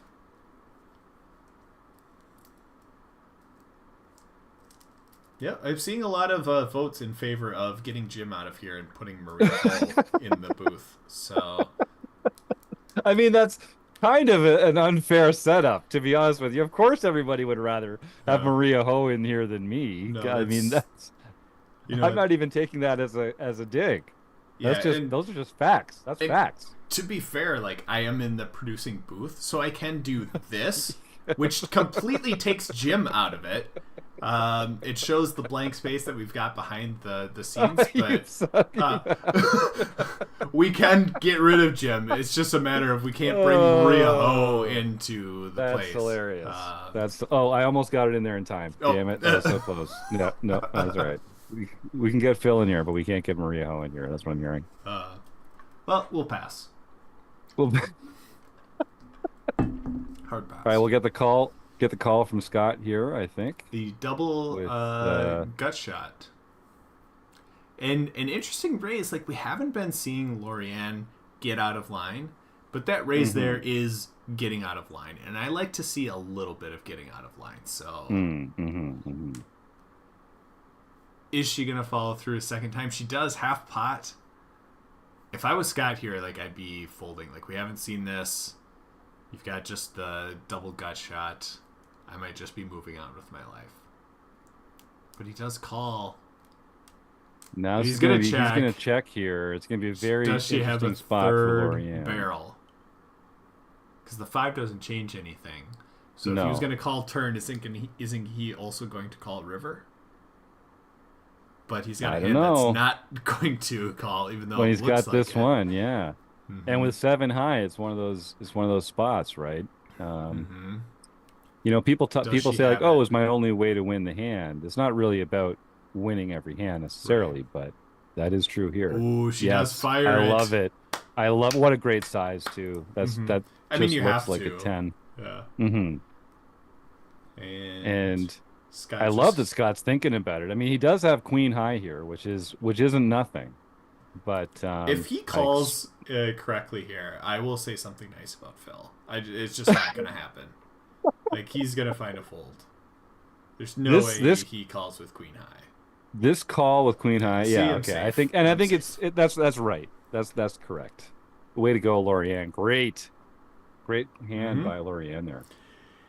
It's sometimes tough to fire that third bullet as you go through it, or the third barrel, if you will. But she did, and at the right time. So that's the biggest part of it. Gives her the lead. Well, thank you, BC14. That's very sweet. Getting some love in the YouTube chat. It's the new mic that is improving. Makes a big difference. Yeah. It's the boom. Having it in here. It's like a professional setup, practically. It is. Yeah. I've got my own boom, but I put it behind my monitor. I would show it off, but I can't really. Sure, Taylor. Oh, you don't believe me? Here's Pocket Kings for Lorianne. Let's just move on for Jim. You don't want me to cut you off the broadcast once again, do you? Okay. Wow. So the ace might slow it down for both of them. Yeah. Well, I think DFS Brett has to be loving life, but it was a limped pot with kings. Oh But yes, now it good comes point. out ace high. Like, what's going to be the dynamics here? This is interesting. Hmm. If it's all small ball, I don't see anybody folding just because there's an ace on the board. Right. But I imagine DFS Brad's going to go for a raise here, which he With top and does. bottom, or with bottom two, Bottom yeah. two, like bottom two is one of those weird hands. Like it's kind of like a straight where it just like it doesn't really ever improve. Just Hmm. kidding, it improves to a boat. um, yeah, so that's pretty It's tough for tough, Lorianne tough. here. Although I think it's actually good for Lorianne because it really lets her get away from it. Normally, she'd love for him to have a queen, but when the queen pairs, then Yeah, but as a limp pot, small bets, like oh yeah, she can to still this. call for a big. Yeah. But Ooh, now the ace comes out. Like you got raised on the flop, and then you had this run out. Like when is kings ever good? yeah, this Yeah. is a check back here, check back and win in Lorianne's position here But to be frequently. fair, DFS Brett had his hand go down in value in a sense with that Yes. ace on there because he loses to other aces. That's a very common hand for Lorianne to have. Lorianne had kings, which is just a pip below any sort of ace there. So it Yep. was decently scary. So here's Scott with the suited Brunson. I like And Lorianne's raise here. yeah, a small sizing. Like sizing wise, I think Hmm. we can increase that a bit. But I love the go get of going after three bets there. Ah, it's my friend Marcel in the YouTube chat. Hey, buddy, and Yeah, a fellow Bone Canuckian. Crusher. That's it. Part of the glitterati over here at Rec Poker. This guy's like running the home game club. I feel like we never have an episode where we're not mentioning him in some capacity. Yeah, that's the downside of posting those home game winners every week and going through it. Like you're gonna have some people that are just crushing that thing and always showing up. Oh yeah. Well, a seven would be interesting. Give Lorianne a pair Mm. and DFS Brad a Hmm. straight. Yep. Granted, it doesn't work out for my Seven, winner's pick, so I'd rather not see it. seven of diamonds. Bone Crusher says, watching you guys while playing live. Hey, appreciate it. Thank Hey, you. how cool is that? Um, we set this up so people could play the home game and watch Mm. us and be very convenient in that manner. But for you to be playing live and watching us, now that's a level of commitment that I love That's to see. extremely cool. Extremely cool. We've made it, Taylor. I'm glad we could have made it. This makes me feel good. We've had a ton of views here tonight. I've been watching it. We kind of peaked at 27 concurrent viewers. That's way better than we ever did on the Twitch streets. So Oh, great. thank you, YouTube. Mm-hmm. We Mm-hmm. appreciate the love. Yeah. It's been one of the, I think we started doing the podcast live on YouTube a Mm-hmm. year or two ago, and it's been a really fun journey. I've having people in the chat for the sessions is just super fun and so cool. Um, I've Mm-hmm. really enjoyed it. Works out quite well. Mhm. Now, do we get a check Lorianne, raise here? yeah, Lorianne's going for an aggressive route and kind of Mm-hmm. the wrong time for it. Mm-hmm. But the right spirit. Just running into it. I love the spirit, but it's just the wrong time. Last time it was Mm. the right time. This one, if only she knew.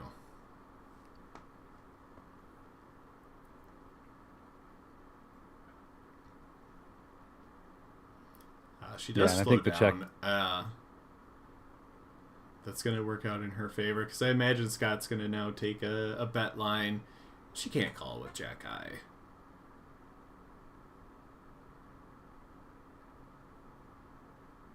But we'll see. Yeah, Scott's got to feel like Oh, he he's good goes here big. He goes over a pot. ton. Yep. Even easier for her to fold here. Yes. And, it's interesting because even the worst kings are kind of chopping with them now because they both have kings and fours to the, Mm-hmm. to the eight, kings and fours to the 10, so he still has the kicker advantage. So if he can get called by a king there, I like the sizing. Yeah. Still very close. The Somsky ratio is at less Yeah, than it's 1.5. A not lot too of much play movement here. here. Yeah. I think we'll see a call from Lorian. I think Lorianne's style is kind of keeping DFS Brat from going too crazy here. It's also kind of just like, you get into this, you don't want to just be out immediately. Yeah. You do what you can to not play too huge of pots. So you kind of see people. I mean, this is MaREC Madness. People have been looking Yeah, forward to this all year. you fight They're all not gonna year to get into not gonna this. give it all away in the first few orbits. Mm-hmm. But yet sometimes you should be playing poker.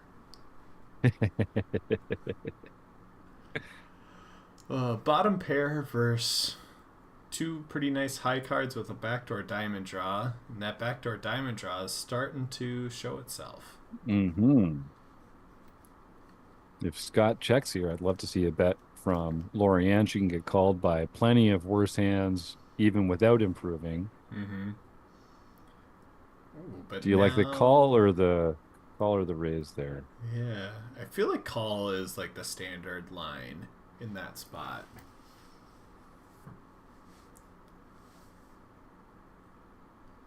But now check two.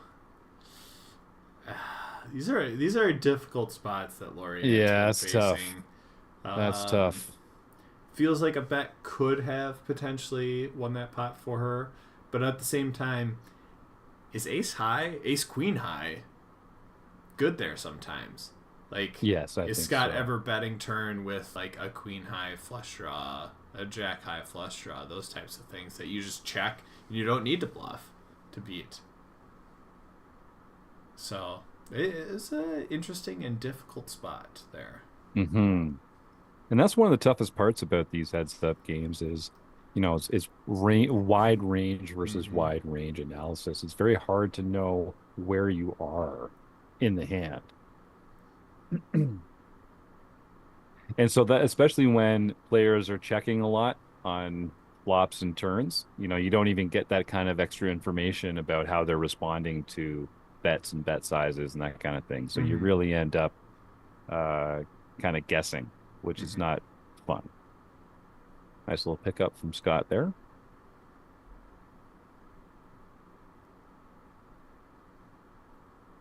Still plenty of play. We're at that 2-to-1 Somsky ratio here, but everyone's still got no fewer than 28 big blinds.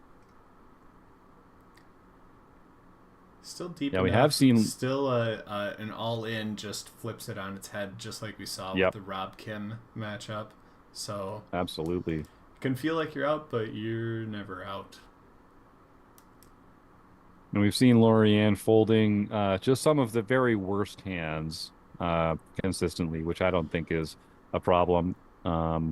If you definitely want to be playing most hands in heads up like this, but if you want to Mm-hmm. let the 3-5 offsuit, the 10-3 offsuit kind of hands go every once in a while, I don't think that's the end of the world. Yeah, an interesting race size. We saw this race size out of Lorianne, and then now DFS Brad's also taking it Yeah, for a min raise, and then followed it up by 4.1 bigs. I wonder So if it is to do with the chip stacks, like the chip values. Maybe at 70, is that like 300 chips or something like that? potentially, I don't know. it could also be. I don't know. I'm not as familiar with poker now, but is there like a 50% or like some sort of like pot size option Mm, that gives you hmm exactly the 4.1? Because then that could be what occurs there too. Because I've noticed that just like kind of you go to different sites, you see different bet sizes, but a lot of the time it's related to like what are the preset options for you in specific spots. hmm Like, do they have a button that you can click that will make your preflop raise 2.5x? Because then that will be a slightly more common raise size than you see compared to a site where it's not a preset option. Very true.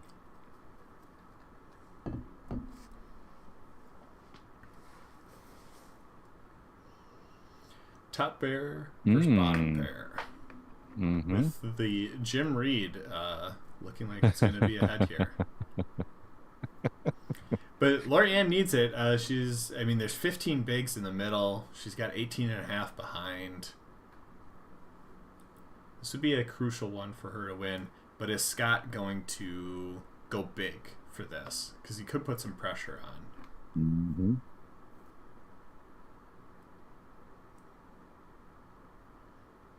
I kind of missed the action. Ooh, yeah, that's a pot-sized bet. This could be, if Lorianne finds the call, like, this could be a nice size win for her.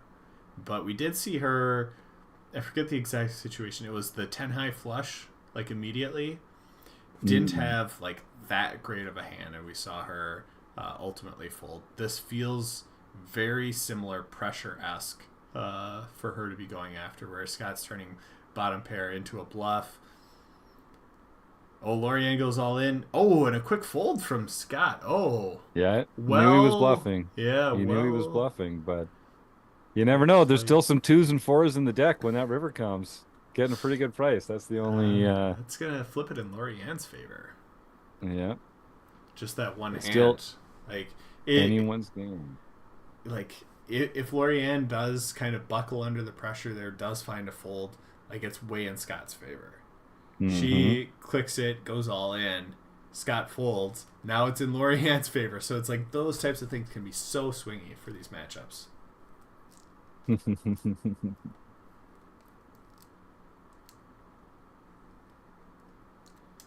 I think we'll probably get a call from Scott here. It's only one big blind. He's got backdoor straight and overcard. Yeah, Scott did have pot odds there. Saying with 5 outs, you sometimes don't know if you have 5 outs. What if your opponent has king queen there? Like you could be drawing to just 2 outs. Could have a set, other things like that make it so you're just either drawing even thinner. The best case scenario is you have 5 outs there. That's true. So it can be tough to even call. It was like 5 bigs more in to win. It was just under 40. So another thing to consider, just of like, for 5, it might be borderline that you actually call it, but that's your best case scenario there too. Danny the Jet, chip leader going into the final table of the home game. Take it home, son. Hey, you got it. Type login says, what tells do you get from preset or non-preset options? More likely to be recreational fishy if you're using the preset options. If you're specifically going in and typing a 2.1 big blind pre-flop raise, when I know that can't be configurable or like set up within there, or even if it is, like, just kind of makes me feel like you're a little bit more familiar with the game and you want to have certain pre-flop raise sizes. So it's probably a little bit more of the, if I see the consistent use of the preset options, thinking they're a little bit less experienced. And you can kind of see that in live play as well when the blinds and the chip denominations don't line up very conveniently. I think you'll find players kind of get a little lazy and start just using round numbers to make opening raises and that kind of thing. Mm-hmm. And it's not like a hang and a fence, but if you are a little more precise with your open raise sizing, then it's more efficient. You're losing less. When you lose, you're applying similar pressure and fold equity when you're making the action. So I do think that's another thing you can kind of pick up on. If people are just kind of like being lazy and putting out round numbers, then they're not really crunching the raise sizes. Mm-hmm.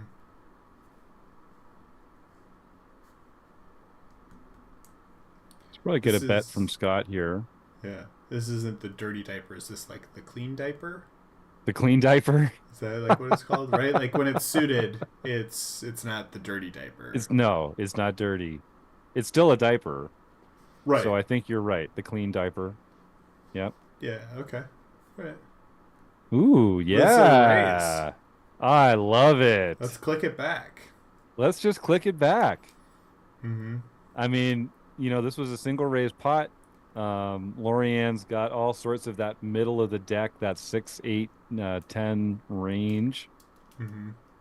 I'd love to see a follow up here. Yeah, I'm kind of curious because it, at least to me, seems like Lorianne's kind of just like picking these, and I'm not entirely Hmm. sure like the logic behind it. Like, is it a play against Scott specifically in certain spots, or is it just certain hands, certain boards that she's like, hey, these are gonna be a little bit crazier. I'm gonna go after these ones a little bit more. But I can't quite pick up on what is the determining factor for Lorianne to Ooh, start getting out of line. well, But that was a hey, this kind of does stuff great for card. Scott. Great card for Scott on the river, and I have been applauding Lorianne's heart here on the flop in the turn, but But how many queens oh, does she good, have when she bets flop and bets exactly, turn? Like, it's not as likely. If you do end up here with a queen, like, this is a jam it all in type of spot. right. But man, it just doesn't feel like you have many queens here. It's like it's so often like a jack. It's so often, you know, a 7-9 type of thing, a 9-8, and Scott's got to feel pretty good with his 7. He does check it back. Disciplined check Yeah. back. Yeah, doesn't I want to mean, see that queen, right? you're only worried He's about got, the queen. yeah, And for that case, and like Lorianne usually not having a queen there given the action, I would have sent it in. You weren't going to get called yep. by Deuce 3. But That's right. uh, Ben Enslow says, "Don't talk to me about diapers." That's right. Yeah, Ben, coming up on a year. oh, Coming yeah. up on a year as a new dad. Not quite a year yet, but hope Lucy's doing well, and I'm sure she's filling lots of diapers for you, Ben. I'm sure you've seen a ton of diapers over the course Yeah. of this His year. poker's supposed to be his escape, and then we bring in That's the true. I mean, Deuce bringing up 3, diapers. and we're bringing them right back to that trauma of Oh, stinky that's great. diapers. That's great. Now Lorianne had the open ender and 2 overs on the flop there and checked it back, so she is kind of inviting some aggression from Scott, who we Yeah, know is and hey, an there's one of aggressive the player. saving cards, a 9 for her. Yep. I If think Scott this will leads here, do you go. raise? It's a tough spot to raise if betting It to is. rivering top pair here. You are But if checked, you blocking. can easily bet. Yeah, I think we value bet here for anywhere between 2 to 4. Oh, Oh, might have missed it. No, I'm not sure if she gets called by exactly sure, but Scott's like hand here, but I there's think other that's a value things bet. that aren't ace Mhm. high, right? That you can get value from betting there. As9 Bovine commenting, not sure if Lorianne and Scott have played against each other much. That's a good point, actually, because I they're don't both think so. relative newcomers to Rec Poker. They've both joined in the Mm-hmm. last year, and so they probably don't have a lot of volume playing against each other in the home game club. So there's This some very well could be the unknowns only on the hands board they've here. played against each other. Yeah, it's true. It's true. Now Don't know that for Scott does sure, but stream.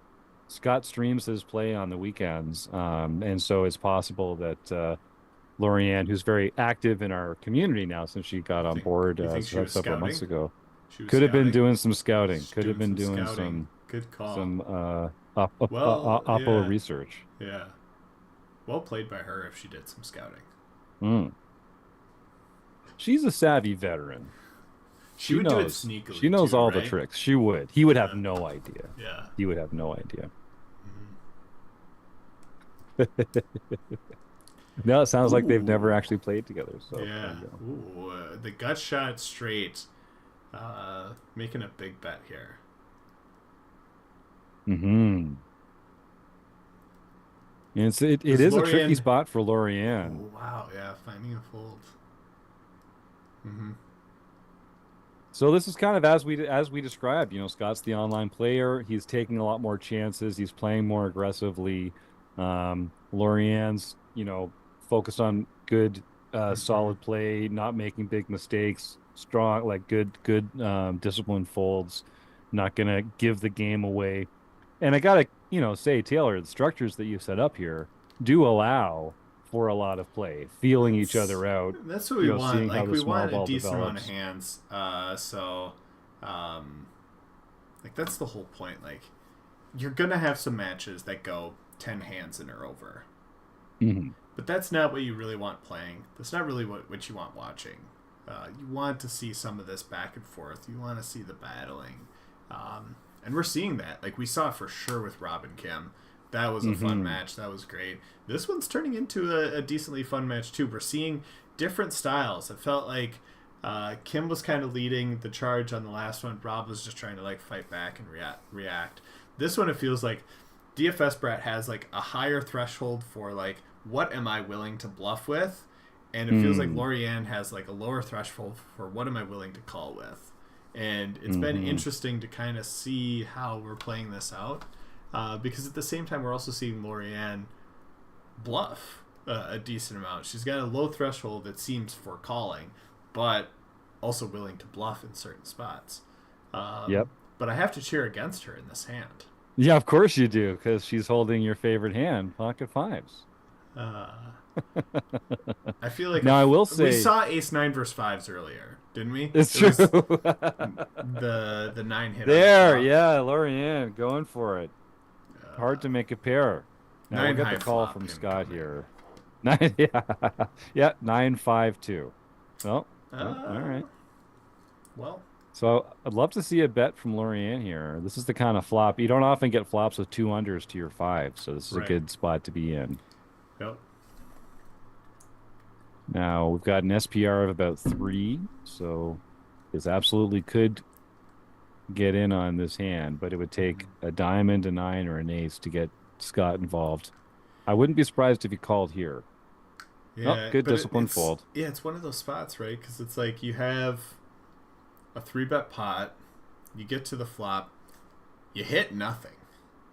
You've got just an ace high, so ace high in a 3-bet pot is just not as fun to have. So it's kind of tough to continue on in the hand. So I don't mind the fold with ace high there. Yeah, how many more matches are there? There's 4 matches that we're doing tonight, 4 next week, 4 the week after that. And then after that we get to the semifinals and the amount goes down considerably. This is match number 3. We're a decent amount into it. I haven't been keeping track of the time, but this started maybe half hour ago. So usually the matches go like 45 minutes to an hour. Generally, my guess for 4 matches is it takes about 3 hours for us to get through it. Some of them go long, some of them go short.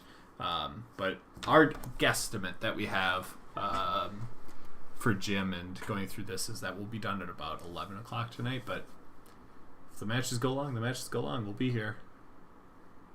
And that's 11 o'clock Central, as John Somsky is so fond of saying, the only time zone that matters. This is true, yeah.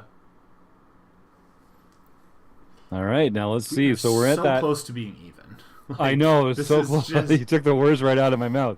And it's just funny. I noticed in the Rob and Kim match earlier, when they were both around 30 big blinds, was when we saw more of these limps happening as well. So I think there's something, psychological about not having one player ahead of the other, that they're sort of like, all right, well, let's just, neither one of us has the chip advantage here. Let's small ball this a little.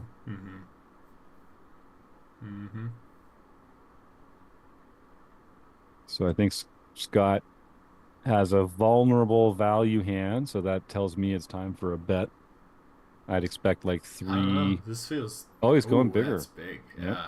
Yep. I was like, you can make the case that you're not too vulnerable here with the 10s.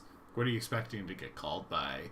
And there's a lot of hands or cards that could come out that help your opponent that don't hurt you. Like, obviously you don't want the jacks, queens, kings, and aces. Sure. But, what if a 5 rolls off and they had, king 5 or ace 5? There's hands that, like, you can let catch up a little bit and it's not too scary for the pocket 10s. True.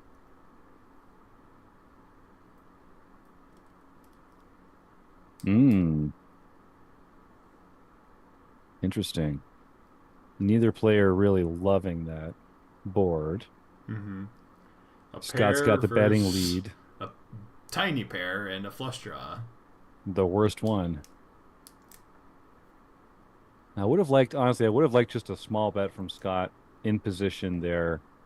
Players overfold to it. And you also just get to start telling a story that you can finish on future streets with bigger bets. It's going to be hard to rep when diamonds come in now. Mm-hmm. I bet here I like it. Like you're gonna get called by diamonds, you're gonna get called by sevens and fours. Like you're gonna get some value here Mm-hmm. when you're betting an eight Mm-hmm. in this spot. Ooh, all right, Scott. There we Ooh. go. See, this is interesting Mm-hmm. because he did kind of invite this bet from Lorianne by checking back on the Mm-hmm. flop. But it looks like he had a plan, and again, no, not afraid of applying some pressure. And I will say, in spots like this, when your head's up, it's an Ooh. advantage to be. Oh, wow! I was gonna A say it's the advantage to be the resend. player Because applying the pressure. yeah. And here you go, Lorianne. Very difficult for Scott to I don't think you can, continue right? Like what are you at this hoping point. they have? Like this is Hmm. conveyed all the strength in the world. Like I you could just love be that dead raise. with the I deuces love that there. raise. It really worked out Amazing. for her, yeah. Yeah. Did not expect it, but yeah, it really. Well, and against a less aggressive opponent, it's Mm-hmm. probably not as good a play or Yep. as profitable a play. But when you've got an aggressive opponent, um, I really like that. It's Very, that very scouting right. from the stream That's watching, I right. think. Yeah. Exactly. Gives Lorianne the chip lead. And top pair. Yeah.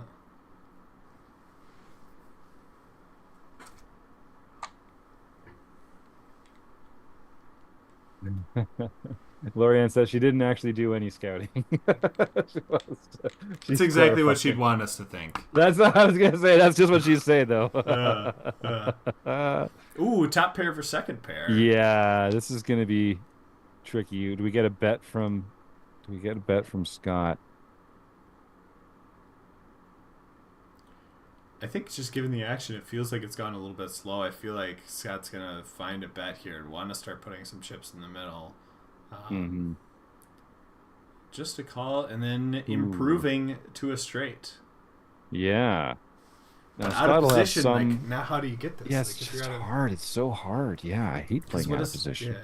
Scott checks back here, and I agree with that because it's like, what do you lose to? You lose to any king, any queen, any Hmm. eight. Hmm. It's Some very jacks, better jacks. yeah, some better jacks. Very prominent parts of their range when they've checked and then called. Even the small bet, those are very prominent. You're really only hoping for a very specific part of their range there then. Hmm. Especially with how this match has been going and the two people playing this. So Yes.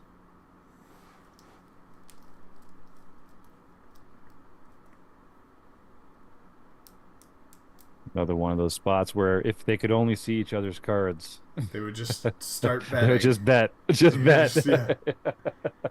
It doesn't even have to be anything. Like a single No. big blind Hmm. is going to scare the other way. Although now Scott's got a backdoor spade draw. That in his six high was just good to begin with. And now he's got a pair of Hmm. sixes. So the right hand Can you? wins this. I was But gonna say I don't think we'll get a value bet here, but we well, could get a bluff he from could get a Lorianne. Yeah, bluff. no, there we He's go. just going to say no thanks. Yeah. Just no Bet thanks. Benny the Jet, first of five, 90 big blinds in a dream in the home game. Keep it up, Uh Benny. oh. Don't make me pull the game up on the stream. Yeah, we're doing these MaREC Madness broadcasts on Tuesday night all throughout March. Otherwise, some of us would be hanging out in the online play and hang and Mm-hmm. railing each other on to victory. The OPA, we call it every Tuesday night. Premium members get together over Zoom and hang out while we're playing in the home game. And I will say, the OPA crowd is Yeah. disproportionately represented at the home game at the final table. OPA members seem to do very, very well there. They do pretty well. There's a lot of OPA run good that occurs. Hmm. So Hmm. good plug there. If you don't mind, I'll also plug tomorrow night. I'll be streaming the home game. So come back to this channel That's at the right. normal home game time. Check it out. I'll be playing the normal nightly home game that we have, and then also we do a mixed game practice event So I'll be streaming both of those tomorrow evening. Come on back, check it out. If you want some Opa Run Good, I guarantee it's even better by hanging out in the YouTube chat with me. So come get that Run Good, hang out in our YouTube chat as I play the home game. That's it. That's just science. You can't argue with the science of the Run Good. Yeah, and I'll double plug that one, Taylor. You know, Taylor is such a gifted poker player, and he's very familiar with this. No, I admit it freely. No, I got no beef. You know, you're not a great guy, but you're a really excellent poker player, no doubt about it. And he streams this play every Wednesday night, and he takes you right into the action. He narrates his thought process. You get to see how he's thinking about different hands, different lines, how to exploit the ways that his opponents are getting out of line. I really recommend, folks, if you enjoy watching Cards Up poker for free by excellent poker players, you'll learn a lot from hanging out with Taylor here on the stream every Wednesday night at 9 o'clock Eastern. So do check it out. Appreciate it. And you can also win some 8 p.m. prizes. Central, the only time zone that matters, in case you're wondering. Hey, a flush by Lorianne. Nice. Hey. But a jack-eye flush potential for Scott. Which would be just a heartbreaker for Lorianne here. No pun intended with the hearts. Oh, whoa! You got me. You got me. No, I I wonder. a race here, right? I think I was just flush. thinking the same thing. Yep. Yeah, I would maybe even go a little bigger there, but I don't. You know, you want to get called by some of these one heart hands. It's tough when they lead one big blind into you, though. Yeah, it's always tough to know how to respond to that. And the stacks are getting shorter here, so it's actually not that important. River Hearts. Lorianne's going to have the best hand here. Yeah, let's do the full plug to her. DFS Brat, who's playing right now, does a study stream, 10 a.m. on Wednesdays on Twitch. Go check him out. You know what it costs to follow someone on Twitch, Jim? Is it a lot? It must be a lot because the value that you get feels like is it would be a amazing. lot just to like constantly make sure you know when they're live and stuff like that. But believe it or not, it's free to follow someone on Twitch. Wow. I believe it's I've been twitch.tv/DFSBrat. Go there, click the follow button. Like, let's do a friend a favor. Yeah, you'd be crazy not to. How many? It doesn't even you're not going to hurt your finger clicking the mouse a little bit. It's virtually calorie free as well. Like it's costs you nothing. And I will say Scott's got his study stream on Wednesday mornings. He also has a Crazy Card Saturday every couple weeks, and the Sunday Night Delight, if memory serves. Scott will correct me if I didn't get the names of those right, but I think I did. So you get all sorts of great not only play from Scott and watching him stream his play in the games, but also that study stream on Wednesday morning is awesome. You get to kind of see what he's working on. And we go with it, speaking of what he's working on, versus Ace Queen, like Lorianne was getting close to close the door potential here, but this might not be the. I mean, Ace 5 suited, it's the classic it 3-bet bluff hand and go with it. Scott's gonna put it in. I don't know. Does Lori find a fold now? Because Ace 5 does shrivel up in a 4-bet pot. It's not great against a 4-betting range, right? So. But goes for it, and hearts. Let's see. Can we get a little? 5. Okay, gotta be a no 5 hearts. now. That's tough. That's yep. Drawn dead. Scott has flipped it back in his and favor. look at the smile. Look at the smile on Scott's face down there. He knows that was a big one. An Ace 5 as we did have an Ace 5 as the winning hand. So Evil Roy was close there. Ooh, he knows what he's talking about too. I think that's what my handwriting says. Honestly, I can't entirely tell. It looks like A5. That's. Yeah. You were this close to being a doctor. Hey, don't steal my Twitter jokes.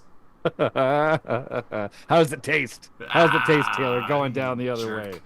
You jerk. Oh, hey, here, bottom 2 pair versus top pair. Versus top. Okay, this is going to be swing it right back to Lorianne. Fireworks here. Because we've gotten to the point where stacks are shorter, so it's easier to get all those in. So, I like the with raise. The raise here. It's hard to fold top pair. It doesn't feel like we're gonna find a fold, right? No, I wouldn't. I'd be calling here all day and evaluating on future streets. Um, they're gonna have some 9-10s, some diamonds. Wow. Okay, Scott. Wow. Wow. Wow. Soul Correctly Reed. That was finding amazing. a big fold there. Wow. We've seen some big folds in this matchup. That's kind of been the theme of it. Yeah. Some of them correct, some of them incorrect. Mm-hmm. But And big boom, folds just like that, nonetheless. they're Yeah. neck and neck Those again. Scots, yeah, wow. Crazy. Never seeing that limp, that 30 big blind limping strategy again. Yeah. Type Login says this show's turned into dad jokes and out of tune singing. Yeah, that's kind of my Yeah. style. Like that's me. So That's right. yeah. Oh, you're You familiar hit with it. the program. Yeah, you're familiar. You're a longtime viewer. Welcome back. All right, now this and this maybe could go DFS any- Brett either did some way. scouting. Yeah, I don't know. Is Lorianne scoutable? That's Is she tough. Live unscoutable? players are tough. She's Tough to scout. unscoutable, but a good read nonetheless. Indeed. Something tells me this goes check check. Kind of feels like it, right? Queen High Could get a still bet. is half Could get a bet decent. from Scott here. Could get a bet from Scott. But with the ace and the king on board, it's the nut no pair basically. Yeah, nut no pair is kind of a decentish check back type of hand. Mm-hmm. It's thinking. You're also, they're also just scary cards. So you're thinking like, what am I going to get called by? Goes for a big bet, and it's kind of hoping to get hands exactly like Lorianne has Yep. to fold. Mhm. You're probably not expecting them to fold an ace. Maybe some of the weakest kings you can put some pressure on, but it feels like a king's going to call here. But now those sevens, they're feeling the pressure. They're putting the grip That's right. there.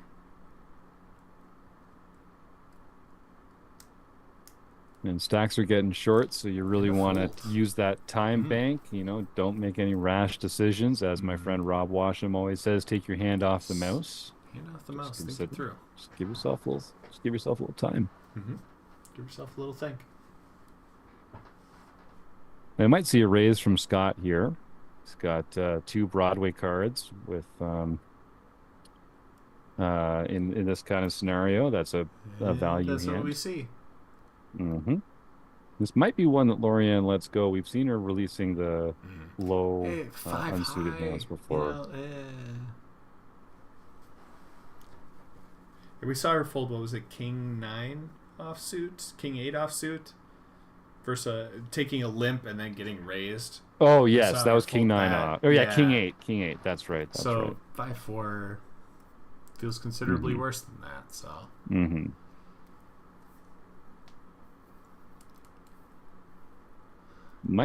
Scott might check this one back, just because it's not a opener's range. Yeah, there we go. Well, it's the turn card he's looking for. It gives him a flush draw. Sure It gives him is. top pair. It's interesting to see how it plays out, though, because we're playing, it's 20 bigs versus 30 bigs. It can get to a point where you feel like you've got to, like, apply more pressure as you're going through there, Mhm. really pushing on your opponent. So even the spots of, like, the 6-4 deuce flop when you have King 9, just that, like, can I make a bet, get them to fold, because I'd really just like to win this 4 big blinds right now. I'd really Yep. like just to get you out of here. So I have a feeling we might start to see a little bit more of that. Where in earlier spots where you're 60 bigs deep, it's not that impactful.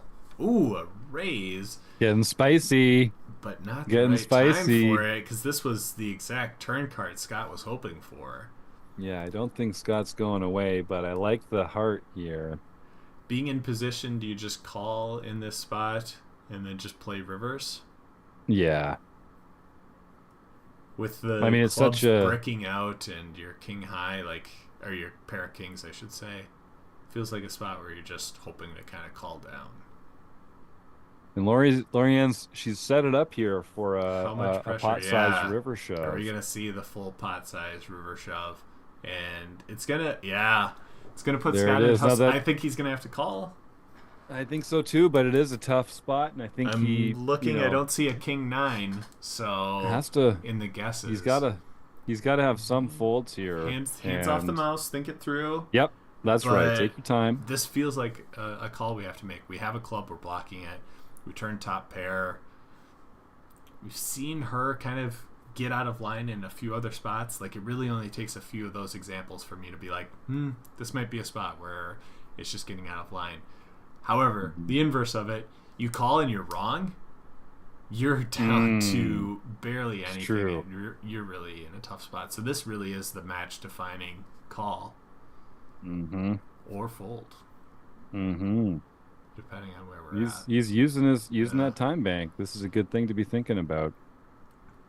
And I think, you're definitely getting some Lorienne's getting some sixes to fold here. No, there it is. Wow. Amazing play Gotta from Lorienne, fold. setting it up Yeah. and executing. Huge. I thought we were going to see a call there. I really did. Me too. What an amazing spot. This is great just watching two talented poker players taking spots and This is making bluffs and laydowns, and it's great to see.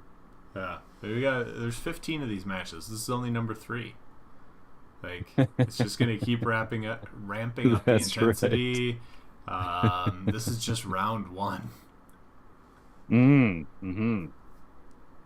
Lorianne saying she used the Force, the Jedi mind trick, and the Vulcan mind meld to get him to fold on that one. I think any like a two lot of of those things. might not have done it. Any two of those might not have done it, but all three together was just what it took.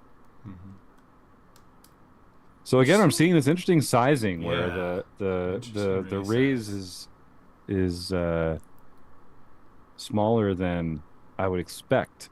And we haven't been seeing it too often, so like it really can be kind of narrowed down to like just the good hands are doing this, and for a small size is really trying to like sucker you in there. So do you really just play extra cautious when it comes to this?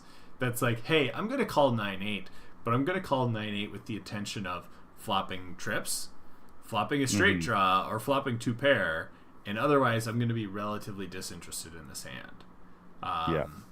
Because if it is been so tight, even the small sizing, like you can start to like make adjustments and play against it. Because I mean, how many times have we seen Lorienne do that pre-flop? Like 3, maybe, and we're 50 plus hands in. Like it's just not occurring all that often. Now we're gonna see if Scott's gonna turn his hand into a bluff here and checks back. They're both players trying to get to showdown, it looks like. Yeah, I think just the sizing and the lack of 3 bets that we've been seeing would make me have the red flags up. Like I'm a little bit cautious of this. Like cool, I'd gladly just check down to showdown and see if my 8 is good. But I'm not expecting to win here all this often. I wouldn't be surprised to see a fold in this spot, to be completely honest. Yep. He doesn't look happy. I think he's gonna No, he does not. He looks perturbed. And I like this thin value here. I think Scott doesn't have an ace very often when he checks back the turn, and he's just not as likely to have an 8 or a queen when he calls the flop. So I think you can target some thin value here. You're really with, going after 8s specifically, right? Yeah. Yeah. And it's the kind of sizing that I think you can get called. And you can tell just by the time that these players are taking. Wow! Again, I didn't see it coming, but amazing. It's really interesting given the, we saw him, upset, and he comes back, and it's like he kind of went into this, hey, calling really just kind of stinks here, but maybe I raise. Wow. Yeah. I would have been So really interested cool. in calling there just given the, visual tells that were going on in that spot. It really helps for us to be able to see his hand and see the visual tells. But yeah, wow, it's it was interesting. These two are just going at it. Man, I'm loving this. And again, very, very close in chips again. Well, how does it feel to flop trips? And you can tell they're chatting with each other and having a good time. Yeah. And that's a good point, Taylor, because Scott, he of course he has experience playing live, but he does play a lot online. And when I've played in this in the past with the Poker Now setup and the camera, I'm kind of in my online play mode, and I'm not blocking my tells in the way that I am Yeah. when I'm live. Mm-hmm. So you can kind of like see a little basic, see something about my hand strength by the way that I'm responding, the expressions I'm making, and that kind of thing. I wonder if there's an element of that with Scott here. Maybe. It kind of feels tough to be in a limped pot, flop trips, go all the way to the river, and not have your opponent put any chips into the middle. Yep.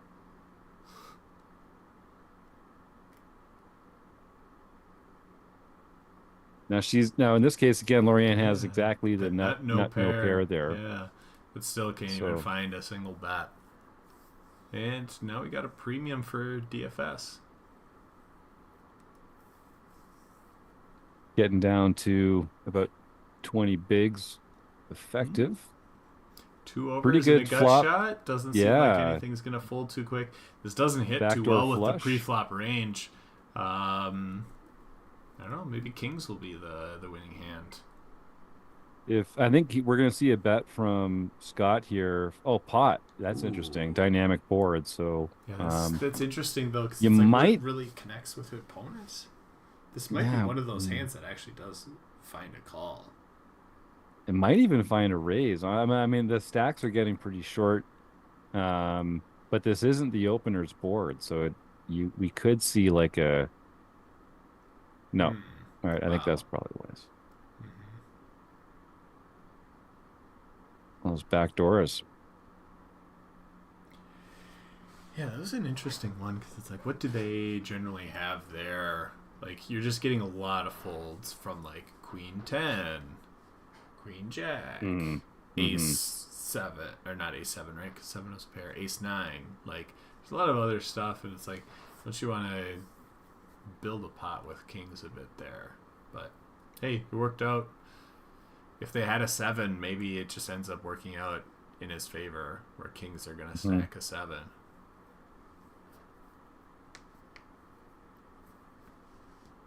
So got about almost 2-to-1 Somsky ratio here. So Yeah, close advantage to that. advantage Scott, but Mm-hmm. still pretty much anyone's game here. So I see he's a 2.5 open sizing here. That's applying a lot of pressure to Lorianne's stack. Yeah, it is. So it's kind of an interesting switch where we've seen a lot of like min opens. You get Hmm. lower and you see some people limping, but it seems like Scott's kind of going the opposite route of like, I'm going to put pressure on you and I'm going to try and slam this door. Um, it can work in the opposite effect though, because get a big hand, Lorianne doubles up, and then Scott would be way down and in the Hmm. danger zone. So differing styles that we've seen out of different players tonight. And I will say, we've seen this in a couple of the matchups that, when both players are equally skilled and both players are getting similar card distribution, the advantage is to the more aggressive player. Mm-hmm. The longer these games go on, it's just easier to win hands when you're the one betting and raising as opposed to the one checking and calling.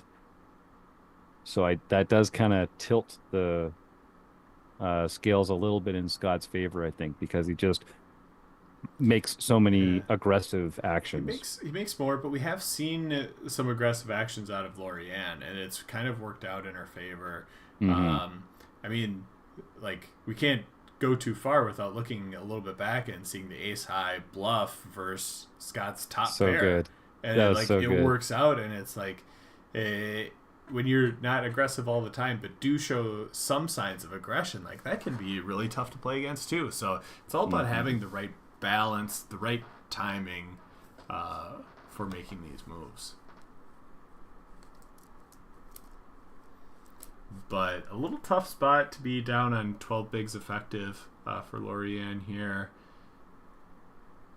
I like the defend though. You're still just trying to make a pair Yeah, here, but and it's so tough. Like you're gonna get in this spot, you've got a gut shot draw.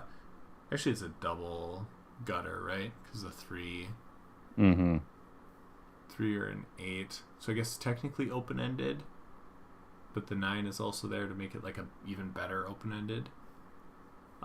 Ooh, that's Oh, Interesting. pair, but it gives flush draw to DFS Brett. Yeah. Really interesting on these short stacks. What's going to happen here? 4, 5, 6, 7 on the board. That does kind of slow players down when the 4 straight comes on there. Bets one singular big blind. And a call. Yeah. And then a very bricky river. Mm-hmm. Think we'll get a check from Lorianne given the action. But then does Scott go big? Does he check behind? Let's see. I don't think that we're going to see a small bet. It doesn't feel like we're going to see a small one. Mm-hmm. Yeah, just a check behind, but that goes in Lorianne's favor. 6 big blind pots, not big, but it is big when you had 9 in your stack. Yes.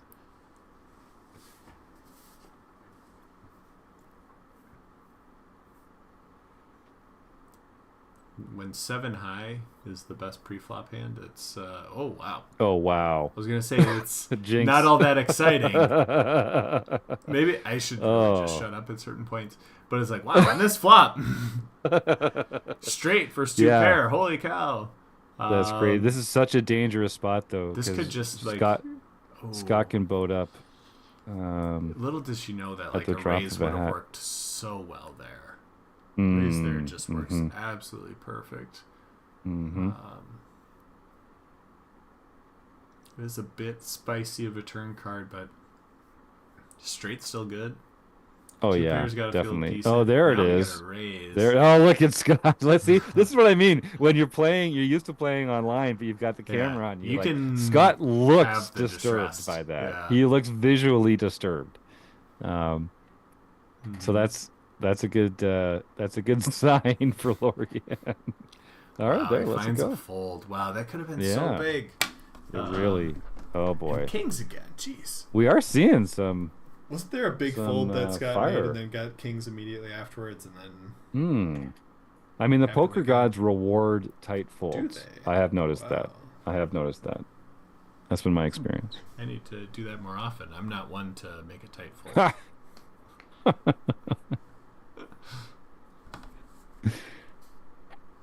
I hate Actually, I think in order can't to win when I fold, you have to be the one that didn't make the previous aggressive action. So it's almost impossible for you to fold. That's why. Okay, I get it. Makes more sense, right? Yeah. This one might be the hand. This- Top pair versus an overpair. He went pot last time. Now he goes half pot. If only he would have flipped the 2 scenarios, I think. Oh, 2 pair. Oh boy. Yeah, that's tricky. He does have the redraw on diamonds here. I'd expect a bet from Redraw Scott. on diamonds, a 10 or an 8 gives him a better 2 pair.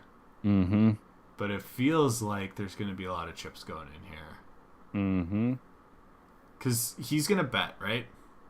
I think he's going to bet like 3 bigs or something. Lorianne's here. going to raise. Oh, he goes huge. big. Oh, Lorianne Goes just puts it huge. in. Yeah, and then Has he can't to. fold. And then it's, what's the river got for us? I mean, there is a straight out there. There is a flush out there, but they're hard to make. And If you this got this queen would be three a here, like you just you've got top and bottom. yeah. And then if you go. flip it on the other side, like he's got an overpair with a flush draw, yeah, and he still has 36%.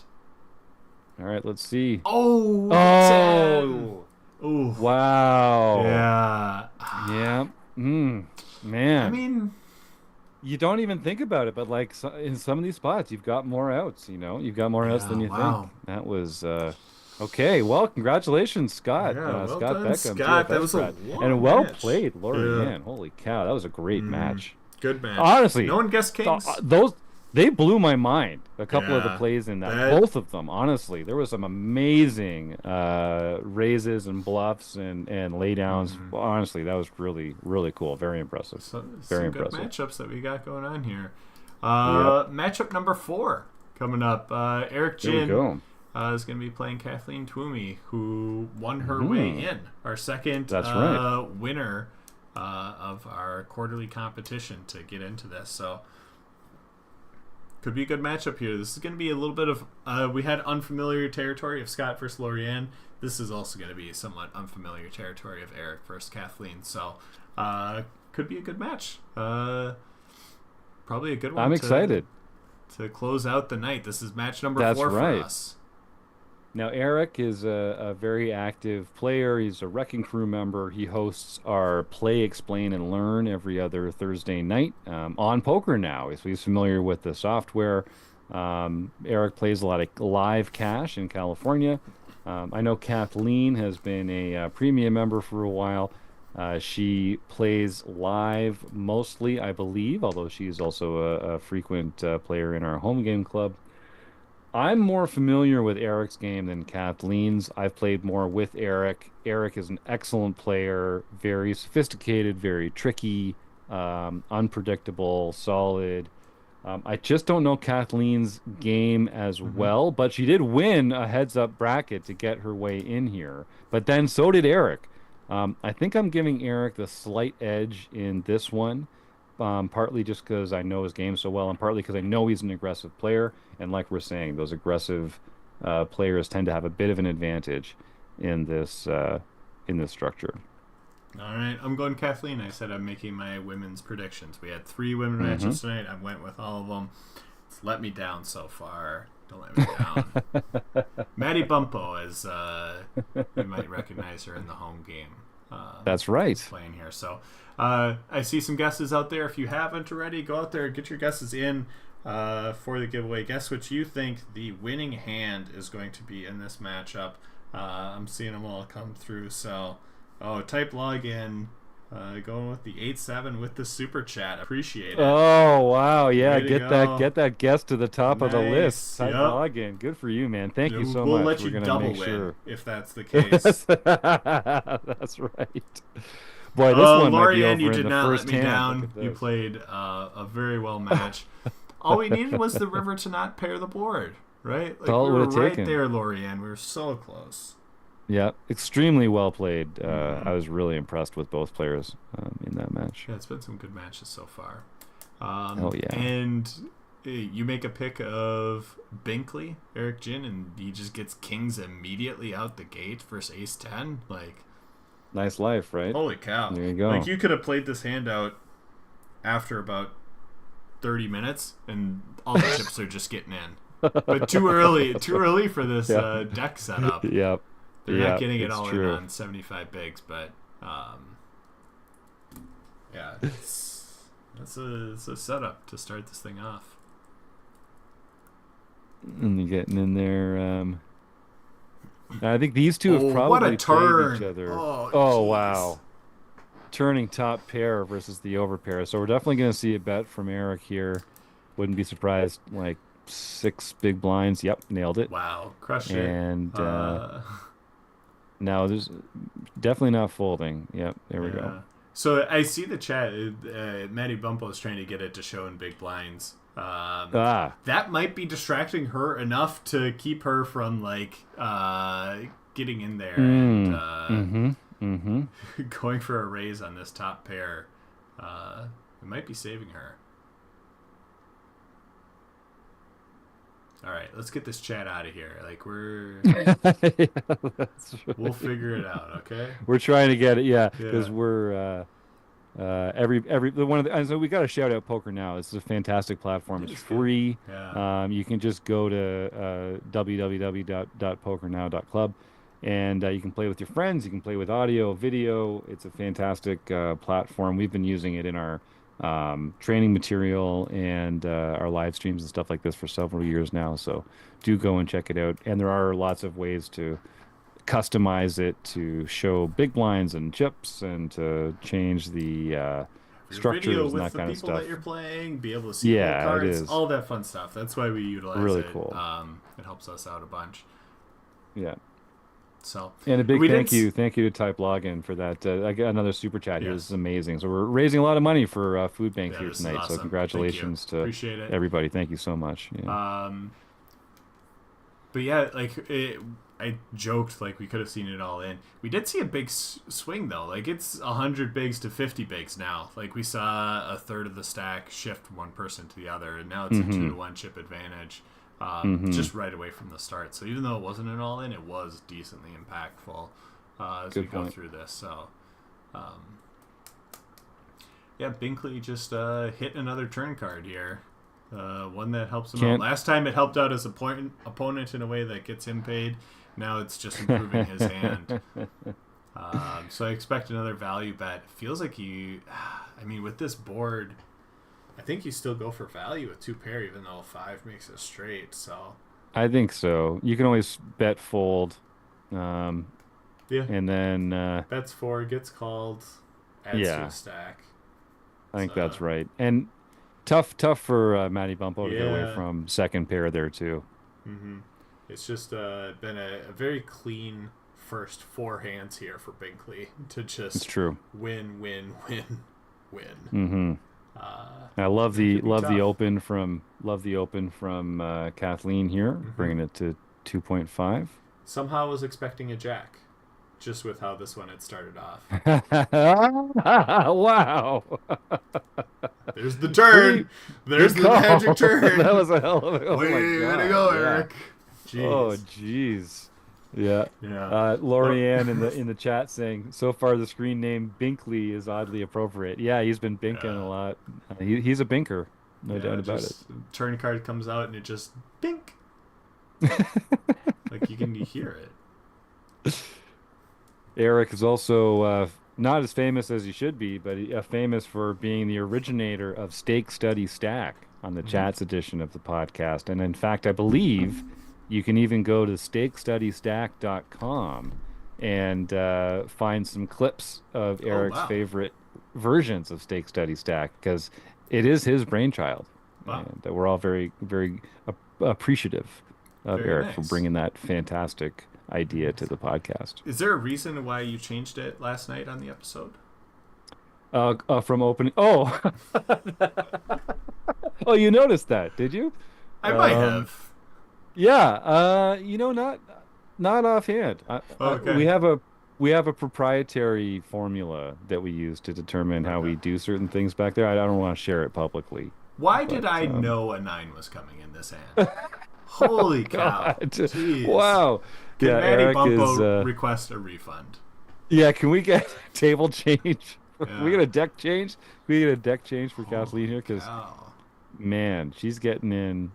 This is going to be ridiculous spots here. Yeah. Like, it's tough to keep track of, like, if there's ever, like, swings that heavy when it's not the start, like, in the middle of a match. But I would venture to guess we have not seen 8 straight wins by one person in any of the matchups so far tonight. Yeah, and not just a 9, but a 9 high flop too. Like, wow. And dirty. It's over 3-1 already? This must be what it feels like playing against the Kansas City Chiefs. They didn't win the Super Bowl though, so that reference is a little bit off. Like, it worked out really well before the Super Bowl. Now not as good. Oh, we've got a Somsky ratio of 4 being called up by Type boy. Yeah, it hit it quick. Like, kind of tough. We win did 8 finally break it for Matty Bumpo to win a single hand. It's true. She's not going to go home without a single win, so that's just brutal. I mean, even in these games where you've set the structure so nicely and there's lots of play, you lose half a dozen hands right off the bat. It puts you behind the 8 ball. Yeah. And in totally, like, normal spots too, right? Like, it was ace 10 versus kings, right? Is that what it was? It was ace 10 versus an overpair, and, like, you have a 10 high flop or 10 high board. Yeah, how can you not feel good about that? It's amazing. Of course, a king here. Of course. The only thing more poetic, I guess, for how this was run out would be for it to run out diamond, and then the king. You of were reading is my still, mind. Yeah, like crushing him. But That hurts. Let's see. I think we'll get another. Oh, this is interesting. Checking out of position. Totally fine here. Mm-hmm. Like, we do have to have some sort of protection for a checking range. But now in the river, it feels like Binkley's going to be going for a bet. Yeah, if Binkley did have a poker book, it would be a mandatory read based off of this.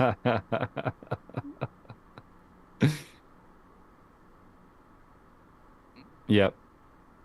Pretty. I think I agree with everybody's Mm-hmm. play there. Mm-hmm. I feel Nothing bad. has been crazy, but it is a No. 5-to-1 Somsky ratio. Yep. Just No one's from getting out of line. It's the just start, yeah.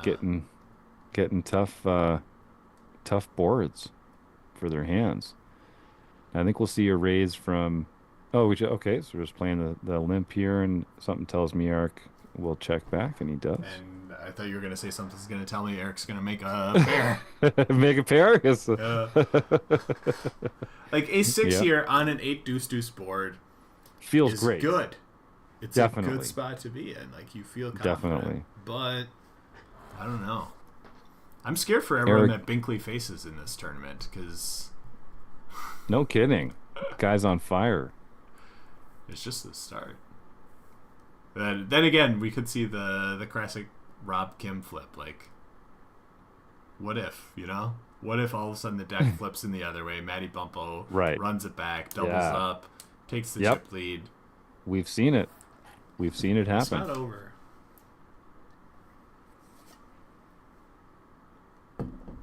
This could be Okay, the this start. could get spicy here. Mm-hmm. Let's make it Yeah, it six feels big like blinds. Oh, no Oh, jam. smooth call. Not even a Smooth raise, call. just a call. Mm-hmm. It does make it hard to play. And now you're out of position. What if the Timberwolves come back from down 25 in the fourth? This is a little bit different. Like, I'll take. There's some certain point deficits in the NBA, like, you're just not coming back from. There are chip deficits that you can come back from in heads-up poker, no matter True. what you say. Like, That's right. so as long as you have chips, you've got a chance. I think we'll see a bet from Eric here, who It feels like turns a gut shot. Yeah, you've got ace high, but straight equity. You go big here on this board, and you get a fold like that. That works out well. Oh, they literally did that last night. Wow. Okay. All right. Okay. Way to go, Timberwolves. Here we go. Yeah. All right, I loved it. Love the How shove. do you even score from, 25 points in the fourth quarter, let alone come back from a 25-point deficit? What in the world? Don't they know they play in Minnesota? Yeah. This isn't- Are you guys allowed to have great fourth quarters? I thought that was illegal in any sport in Minnesota. Yeah. Lorianne said that was a good fold by her there because we knew Binkley was going to river the wheel.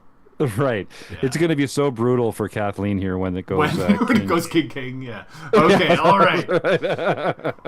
Binkley's got 0%. Take that, Yeah, Binkley. Finally, That's for it. a change. Let's get some value here. No, you just can't beat this guy.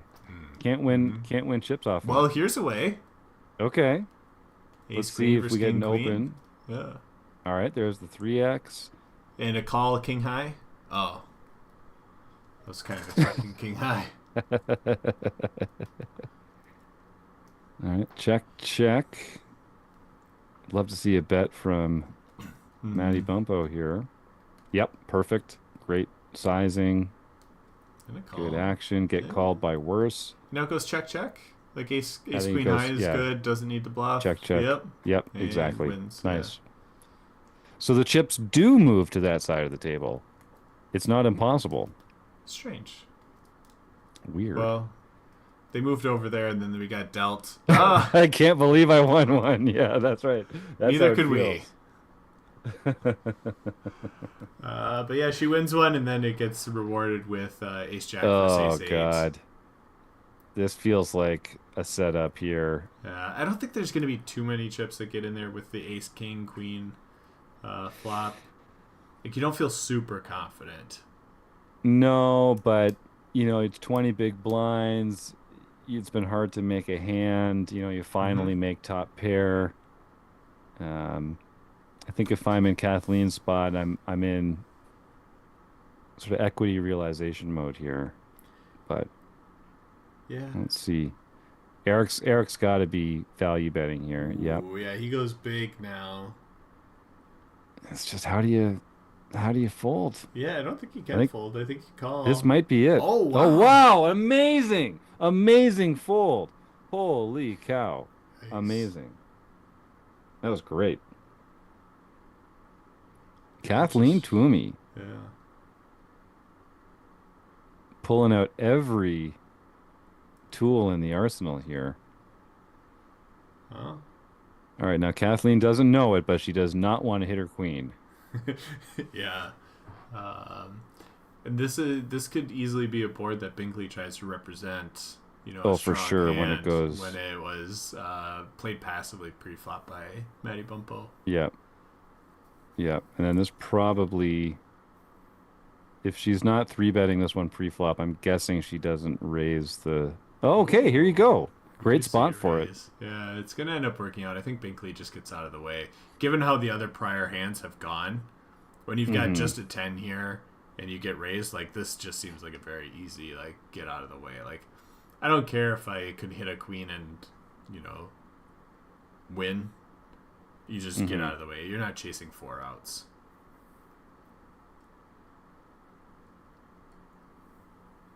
Now we'll see if Matty Bumpo. Yep. All right. There you go. Heart. Mm-hmm. Now bad spot because But Eric's I not going mean, anywhere with I Jack could see him Queen just diamonds. ripping it all in here.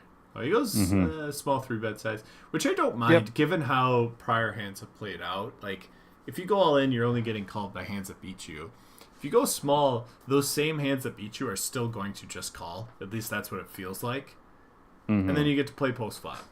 So I think the small size actually works there for how this matchup has been playing. Tight fold from Kathleen. Mm-hmm. Still got 14 and a half bigs, so it's not getting It's desperate, not over, but but you're playing the big blind every other hand here, yeah, I so think it chips down pretty fast. we've got to see a little bit more aggression in certain spots out of her to like Hmm. be able to go after and willing to go after a double up in some Now of these this would be a good spots. spot. Yeah, All right. or even This here, feels like on this like, board, to check jam yeah, I love that. because I we can think often Eric get just has, ourselves into tough spots if we just check call, see a oh, turn 100%. card, check, get to a river, we miss our Hmm. draw, we check, and we just lose. Um, so we got to fight some spots to ramp up the aggression. This would be the spot if I was playing in real time. My chips are in Just the middle yep. here. Yeah. Oh wow, we turn more It's equity, tough. You but get some not. outs. You get some outs, but Yeah. that's But just it hard to feels like play, it's gonna go especially out of check position. here. It's so hard. Oh, wow. There you Now go. the I love jam. that. Okay, this is gonna work. Beauty. I think Eric Okay. folds. Yep. Okay. Right End on. end Now we're result is the talking. same, so it Yeah. works out. Yeah. But it's like we needed to see some of that out of her. We needed to Hmm. see some of that aggression, put Binkley under pressure a little bit. We can't just let Binkley decide all the bet sizes as we're going through That's right. this.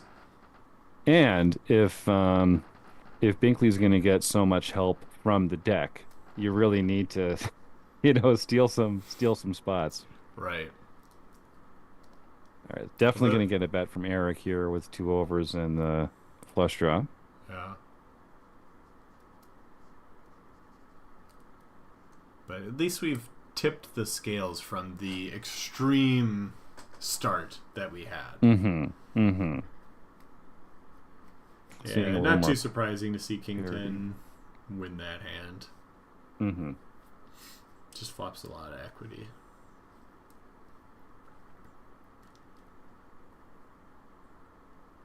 It's pocket fours like pocket fives junior. In a sense, they're both pretty crummy. So, yeah, They can both make the wheel. both can make the wheel. They both can make a set that gets beat easily. Like, Oh, you know. this is Ooh. this is gross. So Matty Yeah. Bumpo's got up and down, backdoor flush, but Binkley's got the trips on the Trips. paired board and Yeah. blocking. Oh no. Wow. Oh So boy. now Matty Bumpo can't hit a winning straight. So they're chopping on a lot of all their straight outs. Mm-hmm. They're just straight up losing because they've got two pair when Binkley's got three of a kind. Really ugly turn card for what an otherwise might seem like a decent one. Yeah. And Binkley just Ouch. rips it. Yeah, and I I think don't. probably gets the call here. Yeah, It's I think it's a so really good spot gross. for it, just with how we've seen Matty Bumpo play this. Not betting all that much. Like he views this as she's got some sort of hand. Like Mm-hmm. call it any jack, any 10, jack 10, that type of thing. And like he's just Wow. going for value. And wow, So I'm I really thought we were impressed. getting a call there, and I was Me trying to like too. set it up like, hey, like Yeah. it was a good read by Binkley to identify when they had value and they have better value, and just say, let's get the chips Wow. in the middle. Yeah. But Boy, this is a big Somsky ratio now. that's true. The 9. Somsky ratio is off the charts. Oh, all Okay. in and a call. We're gonna Can't see get it in much deuce. better than that from Matty Bumpo. The way Binkley's been running though. 86% equity. Nice and clean on the 6 or an river. 8 chops. No There it chop. All is. right. Crucial. Four and a Crucial half double for up. a Somsky ratio. Wow. Yeah, Chris, I'm going broke on that previous hand as Mm-hmm. well. I see you typing in the chat. There's no way Right. I get away from that. That's Yeah. outstanding. I was, Outstanding fold. I was trying to like Yeah. set up. Just says, Yeah, I thought the two she was says coming. she I was thought it so was sure the two. two was going. Me Yeah. too. I was trying to like ward it off. Yeah, and there's a lot of chop outs there too. Oh yeah, If you definitely. didn't see that. Uh-oh. Binkley went Technical offline. difficulties. Yeah, so we should be able to get him back. Like the cool thing about this is like we can pause the game. We can make sure he gets back online before Okay, going great. here. But looks like he is back online. Oh yeah, Yeah. excellent. Just All a right. brief disruption. He folded. What was it? 9 deuce. No harm, no foul. Nope, that's it. But yeah, I thought we were gonna see a call there with the jack. It just kind of like seemed like the setup. Yeah, definitely. But hey, we're still alive. Then I thought the ace deuce was gonna find a way to board pair to make it a chop or Yeah. something like that. But maybe Binkley's magic has run out here. We have seen Matty Bumpo win more hands as it's gone on. Got that Somsky ratio down to a much more manageable 3 or so. 3 and change. Mm-hmm. These two are having some fun together. Yeah. Mm-hmm. Love to see it. Okay, this isn't a terrible board for Kathleen. She's got backdoor flush, backdoor straight, and over to the board. See the lead from Eric with Yeah, second pair of interesting. top kicker, Yeah. backdoor. Picking some good times for it is working out. Yep. Definitely see a open from Eric here. I'm guessing he's been using the 2x sizing quite a bit. There it is. Might Kathleen might let this one go. Yeah, we're getting down to that shorter stack where people want to really have as many chips as possible when they do get a hand that they want to play. That's one of them. Ooh, here's a jam. All right, so we Unfortunately. are seeing some jams. That's good. Yep. I was getting concerned we weren't going to see too many aggressive actions, but yeah, take the king jack. Let's jam that. Yep. Run the equity if they do call. It's way better than King 10. Significantly better. Way better. Yeah. Kathleen doesn't know, but she's ahead with 10 high. Backdoor flush draw. It never feels Backdoor like it. wheel. Eric should be applying just a ton of pressure on basically Yeah. every weak spot now Mhm. with the chips where they are. I think it's the right adjustment just with how we've been seeing Matty Bumpo play fit or fold so often. Just continuation bet every single flop. You're only going to hit a flop like a third of the time, so Yep. yeah. Okay. I'll take a win 2/3 of the time. That sounds good to me. So interesting. Kathleen chose not to take the shove spot there with ace eight. Mm-hmm. Took it with the king jack earlier. Little does she know this pot is hers if she Um, fades a six or a three and yeah, does. Binkley just doesn't want anything to do with this. He's willing to just like not Move go on. anywhere with six Yeah. high. Yeah. Well, and this is the thing when you have such a chip lead like this, Mm-hmm. you can kind of afford to just give up a few small pots, lose a few small pots, Yeah, and it doesn't functionally you're matter. still well Yeah. ahead of the double. Mm-hmm. What you don't want to do is lose big pots. Exactly. Like it And sounds that's it what we saw sounds Kim trite, but do. it's true. Yeah, Yeah. that's the exact style that we saw Kim take earlier.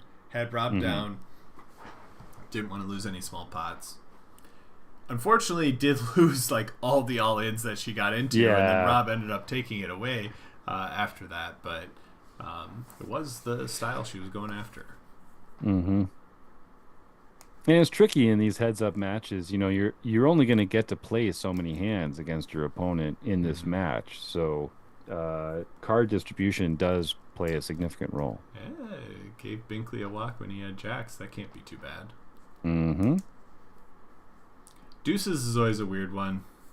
Yeah, do you just Yeah, rip it? Because it's like, no I matter what, probably if you rip get it. called, your best case scenario is that you got like 50% equity. Yes. Uh, Yeah. And Yeah. just that knowledge always makes me weirded out about jamming deuces.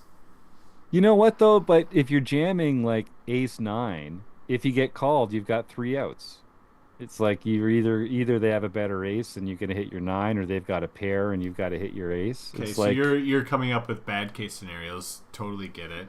But it's like you could have deuces in versus tens, oh yeah, and yep, you've got two outs, and so it's I'm true. always I'm always like I get it, but I'm always a bit weirded about jamming deuces. Like there's just never I never get called, and I'm like good, No, it's true. It's and I true. like being able to jam someone call, and I can say good. This is what I wanted. So you're more of like a pocket fives guy. No. Type login does provide one counterexample, which I appreciate. Deuces Hey, versus there ace you go. deuce. That's Yep. that's the one good. Okay, you're right. Just one singular case. Ooh, and all Yep. in here with second pair. I like it. Yeah, Keep love it it. going, Kathleen. There we go. Now all of a sudden we've got 18 big blinds again. Mm-hmm. Manageable. Get a double up and it's like even. Mm-hmm.